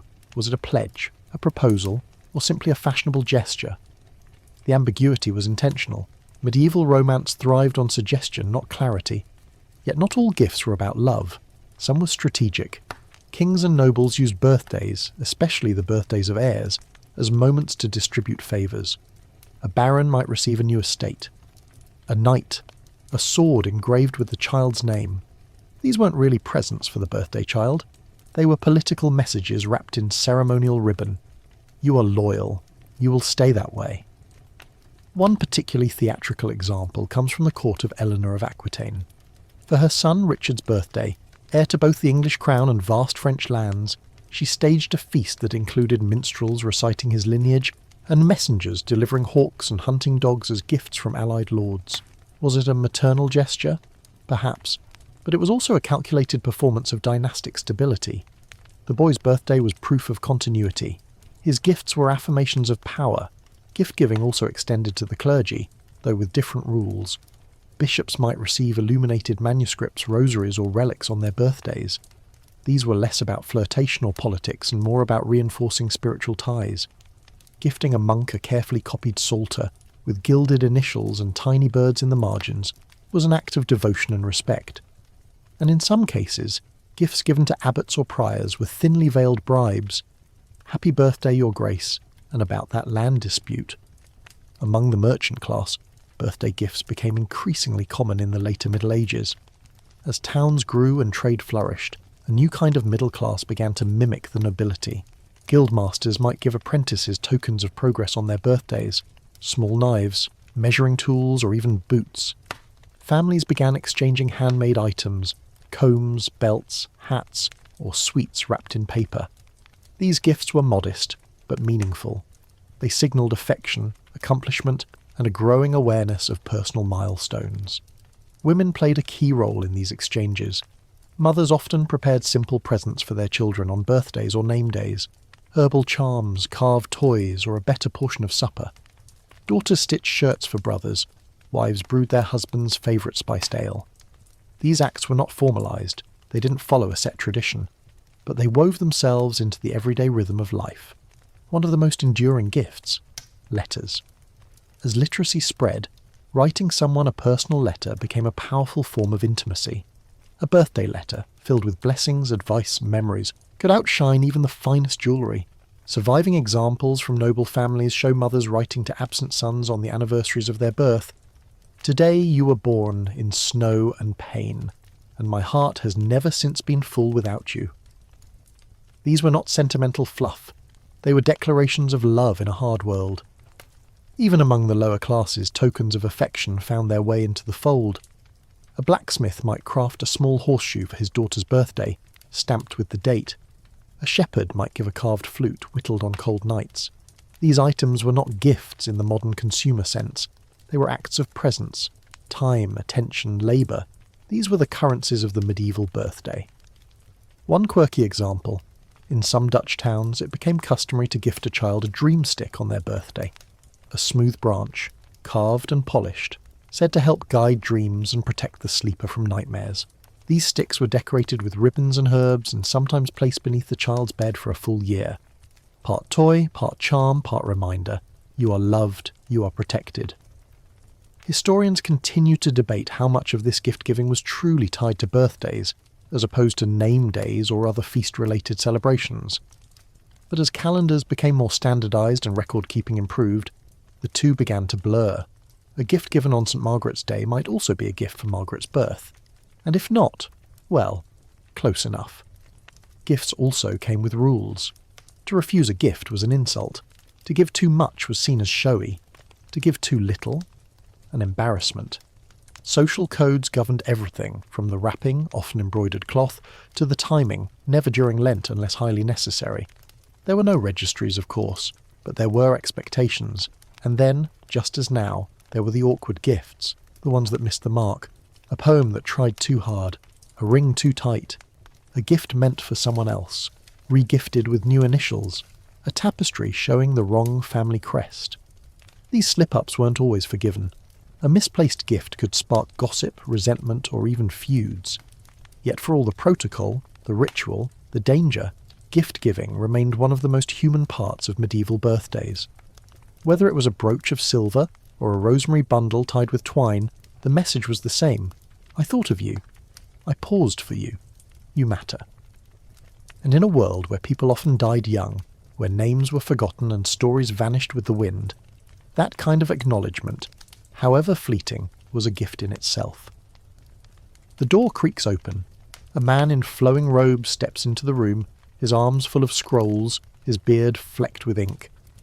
The child's mother watches as he sets up by the fire, laying out parchment, metal tools, and a polished astrolabe that gleams in the candlelight. Tonight is not a feast, not a sermon, not a festival. It is a consultation. Her son was born at sunset during a storm, with a blood-red moon rising. And now the astrologer has come to read his future. In the shadowy folds of medieval life, where fate and faith intertwined, birthdays weren't just moments of celebration, they were data points in the cosmic design. Astrology, long considered a respected science, made birthdays matter in ways that had nothing to do with cake and everything to do with the stars. And if you could afford an astrologer, your birthday became the foundation of an intricate celestial blueprint, a map of personality, health, fortune, and doom. Astrologers were intellectuals, sometimes monks, sometimes freelancers, often walking the fine line between reverence and suspicion. Their charts didn't just look at the sun sign, a concept largely foreign to medieval systems, but the position of every known planet, the moon's phase, and even the ascendant. What constellation was rising on the eastern horizon at the moment of birth? The more precise the birth time, the more accurate the chart. This posed problems in an age where few clocks existed, and time was measured in shadows and bell tolls, but nobility went to great lengths to estimate. Midwives were sometimes tasked with watching the sun or moon's position during labour. If the child was born during a known event, say, Vespers, or the tolling of a saint's hour, this detail would anchor the astrologer's work. What they produced was called a nativity, or a natal chart, a complex web of intersecting houses, signs and planets. Interpreting this chart took days. A child born under Mars in the 10th house might be brave, headstrong and destined for military leadership, or violent, arrogant, and doomed to a fall. A moon trine to Venus, gentle temperament, artistic skill, but watch for laziness. Saturn in the 1st house, wisdom and patience, or melancholy and early death. These readings could influence major life decisions. A child born under auspicious stars might be steered toward leadership. One with troubling aspects might be gently nudged into the church, cloistered away from worldly risk. In royal courts, some astrologers advised on everything from education to dietary choices based on these charts. One famous example comes from the court of Henry II of England. An astrologer claimed that Prince Geoffrey's stars favoured law and logic, but warned of a fire in the sky that could bring ruin in his 30th year. Geoffrey did indeed rise to power, and died suddenly at 27 in a tournament accident. Whether the astrologer claimed victory posthumously is unknown, but the legend endured. Astrological predictions also shaped the framing of birthdays themselves. In noble families where charts had been drawn, the birthday became an annual point of reflection. What had the child achieved since last year's revolution of the heavens? Were the stars' promises coming true? Was there danger ahead? Some families consulted astrologers every year on a child's birthday, commissioning solar return charts that mapped the sky on the anniversary of the birth. These were thought to reveal what the next year would bring. Illness, a journey, a marriage. The birthday was no longer just a private moment, it was a checkpoint in a long invisible destiny. This practice wasn't limited to children. Adults too had their charts updated, especially if they held power or wealth. A merchant planning a trade expedition might ask his astrologer whether his birth alignment suggested profit or piracy. A widow might delay a remarriage if her stars warned of the loss. Birthdays became less about growing older, and more about navigating the cosmic forecast. And then there were the alchemists, often blending their craft with astrology. These figures took birthday predictions to an entirely different level. They weren't just interested in personality, they sought the golden hour in which a child was born, believing it held the secret to transmutation, immortality, or divine wisdom. Some kept intricate diaries, recording not only birth dates but weather, omens, the colour of the sky, the shape of the clouds.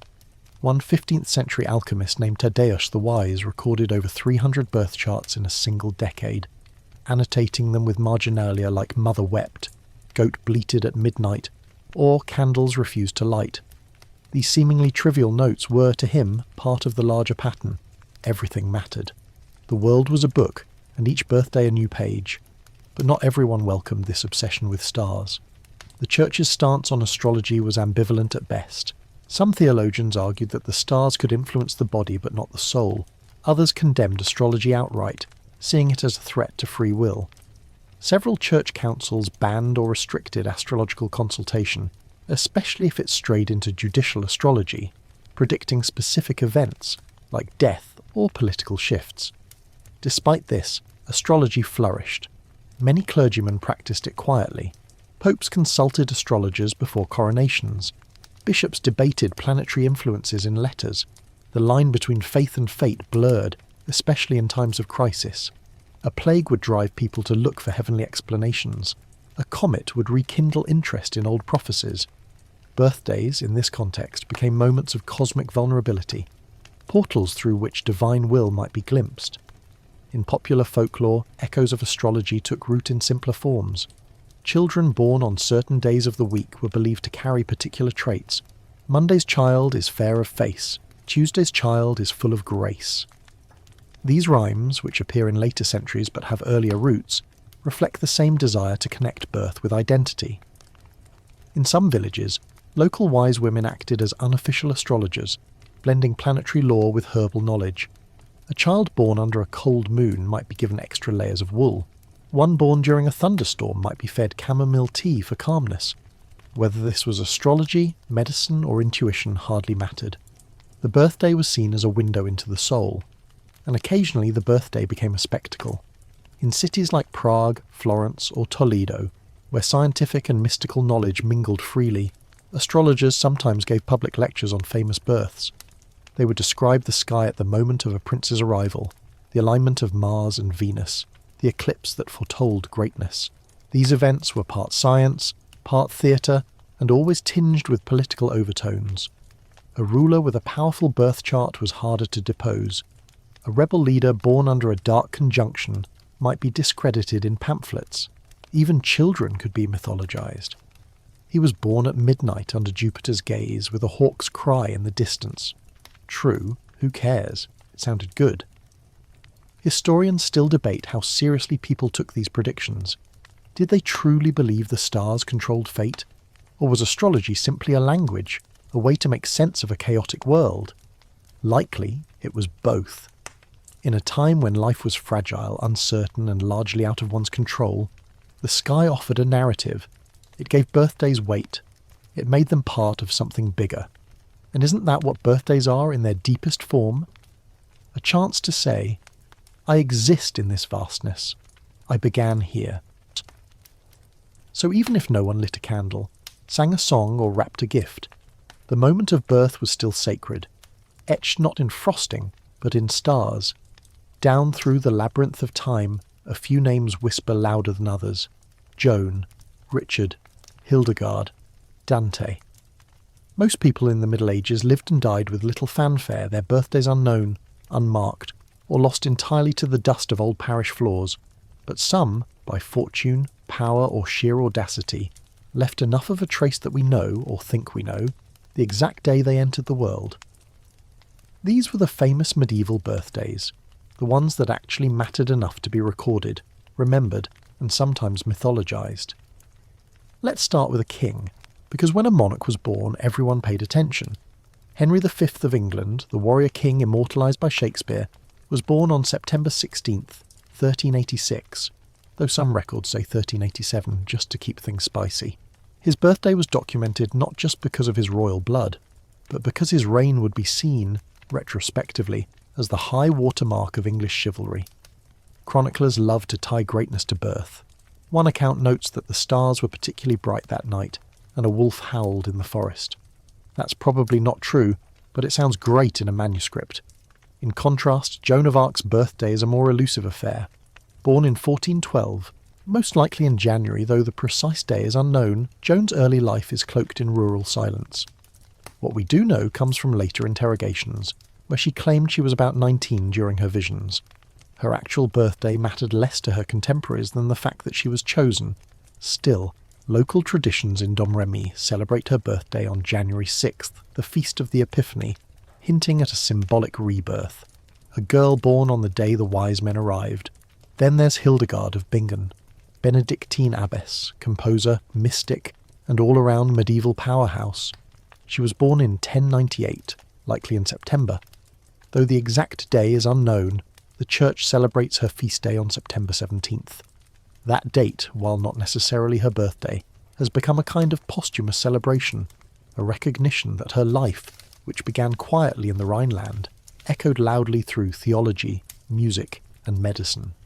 And speaking of echoes, Dante Alighieri, father of the Italian language and tour guide through the afterlife, was born in 1265. Again, the exact date is unclear, but many scholars place it in late May or early June. Florentine civic records were decent for the time, but even they can't agree. Still, literary societies around the world now honour him on June 1st, which feels suitably poetic, given his obsession with divine symmetry. These are the exceptions, the names with enough ink and interest behind them that their birth dates were deemed worth preserving. For most medieval folks, even notable ones, the record is murky at best. Geoffrey Chaucer, for example, was probably born in 1343, but we have no idea what day. He might have been a Capricorn. Or not. No medieval horoscope survives. All we know is that he was alive, educated and cheeky enough to invent characters who said scandalous things in a world where scandal could get you beheaded. But here's a fascinating twist. Some birthdays were remembered not because of who the person became, but because of the circumstances surrounding their birth. Take Eleanor of Aquitaine, born in 1122. Her birth was notable partly because of her father's position, but also because she was born into immense wealth and inherited the Duchy of Aquitaine as a young girl, a rarity. Chroniclers noted her birth with attention, not just for its political significance, but for its astrological intrigue. It was said that the stars shone unusually bright, and one court astrologer claimed she would rule men. Turns out, he wasn't wrong. Or consider Frederick II, Holy Roman Emperor, born December 26, 1194. His birthday was celebrated throughout the empire with processions and special masses. As a ruler, he was obsessed with knowledge, science, languages, falconry. He surrounded himself with astrologers and scholars.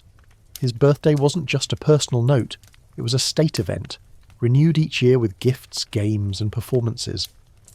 In these rare cases, a birthday became a kind of recurring theatre, a day when the past was reenacted and the present reshaped.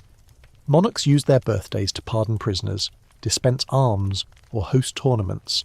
These events reinforced their image as benevolent rulers, divinely appointed and eternally youthful, even when they were clearly neither.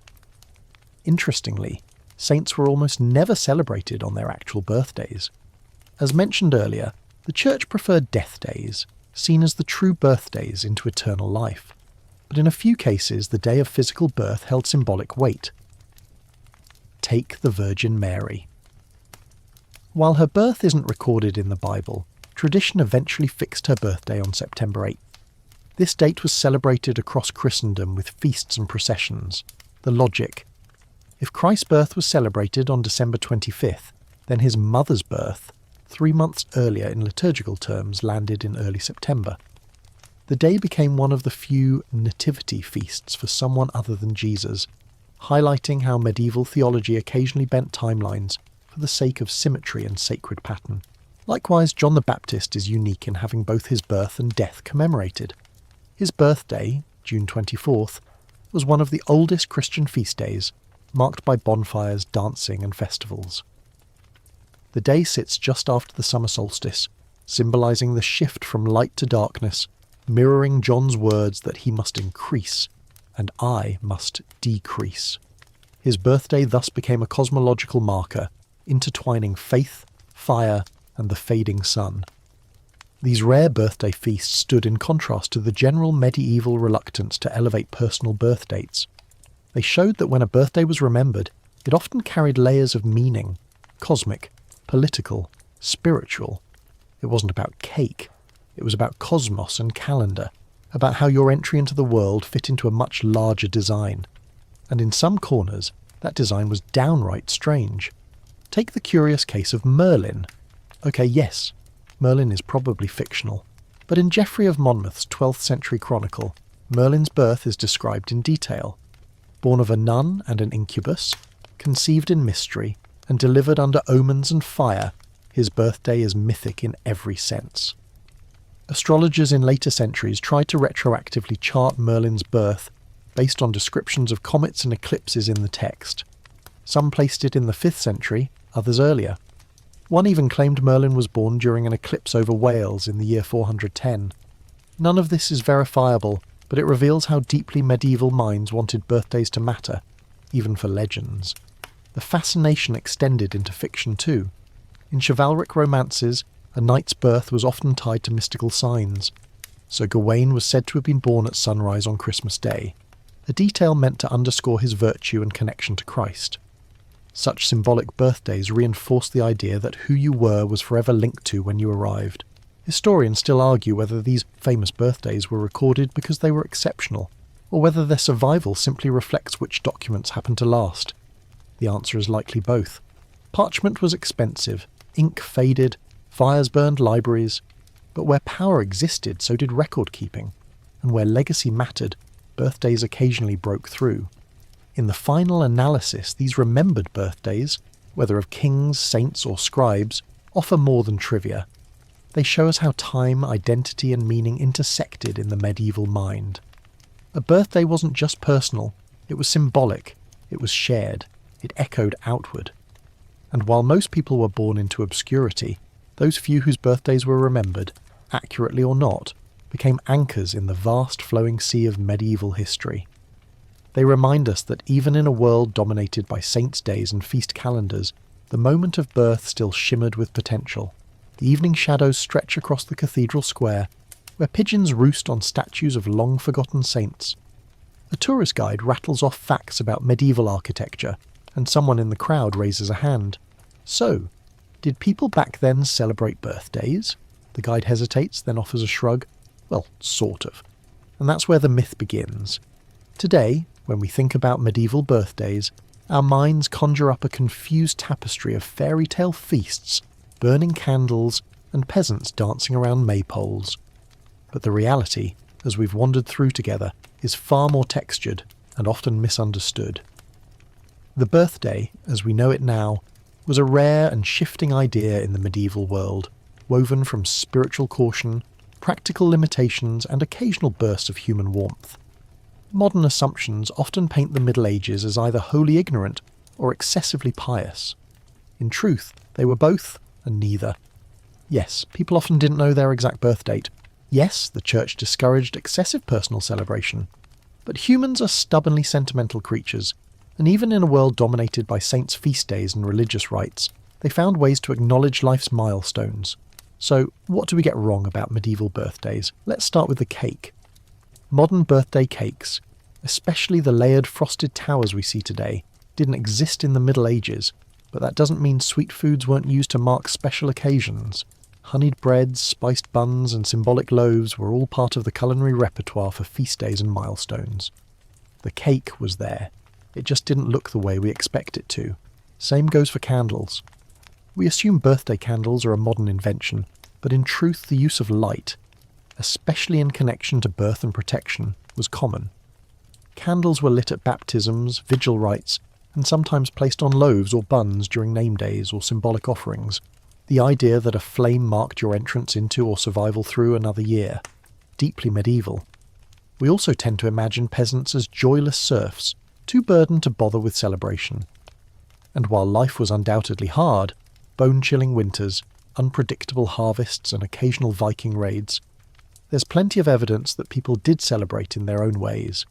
Maybe not with balloons or streamers, but with extra bread, songs or small tokens passed from hand to hand. One lingering myth is that medieval people were too theologically obsessed to care about birthdays. While it's true that death was often emphasised more than birth, we've also seen how closely life events were tracked, through feast day alignments, baptism dates, or astrological charts. And as literacy spread and families gained access to record books, birthdays began slipping into the margins, quiet, tentative entries that say, "This happened, it matters." Historians continue to debate how widespread birthday observance truly was. Some argue it remained mostly elite, others believe village-level customs were simply undocumented. What's certain is that the concept of personal time, the idea of a day that's yours, gained slow momentum across the medieval centuries. This brings us to what we get right. We intuitively understand that milestones matter, that even in the harshest conditions people crave ritual. They want to mark transitions, to feel seen, to acknowledge the simple miracle of having survived another season. The medieval world understood this too. They just used different tools. Birthdays, in this older sense, weren't about balloons and wishes. They were about blessings, bread, a prayer murmured before dawn, a charm tucked beneath a cradle, a neighbour offering a candle, a father carving a spoon with the date hidden on the handle's underside. We also correctly sense that the stars had something to say. Astrological traditions were robust, and while we may not consult our own natal charts with the same fervour, we recognise the same human yearning. To find meaning in the moment of our arrival, to believe the universe had something to whisper on the day we were born. Another thing we often get right, the role of women. Mothers and midwives held the memory of birthdays long before parchment did. They tracked time by bell chimes and changing skies. They remembered a child born under frost, or on the day the apples fell. And when birthdays began to matter more, through letters, recipes and private notes, it was often women who recorded them first. Finally, we sometimes get right the sense of wonder. The medieval world could be brutal, yes, but it was also enchanted. People lived in a landscape alive with meaning. Each bird call, each flicker of firelight, each ringing of a church bell was part of a great woven story. Within that story, a child's birth, rare, risky, radiant, was never trivial, even if no one said the word birthday. So where does this leave us today? Our modern birthdays are layered cakes of tradition, marketing and memory. We celebrate with emojis, fireworks and virtual gift cards. We make jokes about aging. We count candles. But beneath all of that, underneath the balloons and frosting, we still reach for something ancient. We still want to be seen. We want to pause time and say, I came into this world on this day, and we want others to say, we're glad you did. That's not modern, that's human. And if you listen closely, beneath the sound of clinking glasses and party playlists, you can still hear the echoes of a midwife humming a protective chant, of a monk writing a name in the corner of a page, of a mother lighting a single candle and whispering a prayer. Happy birthday, medieval style.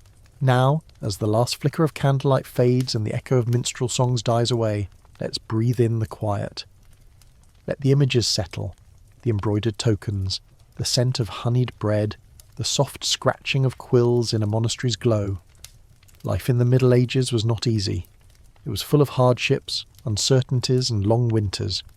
But within that world, people still carved out small moments to hold each other close, to mark a life's beginning, to say, without needing modern calendars or store-bought gifts, "You matter." Maybe they didn't always know the exact day they were born. Maybe they had to borrow a saint's feast or align their memory with the stars. But they remembered each other. They built their rituals not on glitter or spectacle, but on the warmth of shared bread, the strength of whispered prayers, and the comfort of ancient songs passed from fire to fire. So the next time you light a candle, sing a birthday tune, or give someone a card, know this: you're part of something much older, something layered in tradition, steeped in memory, and still flickering with the same quiet light. Now rest easy, traveller. Let your thoughts drift across that medieval landscape. Stone halls, starlit fields, cloistered gardens. Let your breathing slow. Let the stars, once watched by astrologers and shepherds alike, wheel gently above. And remember, the day you arrived on this earth mattered, even if no one wrote it down in ink.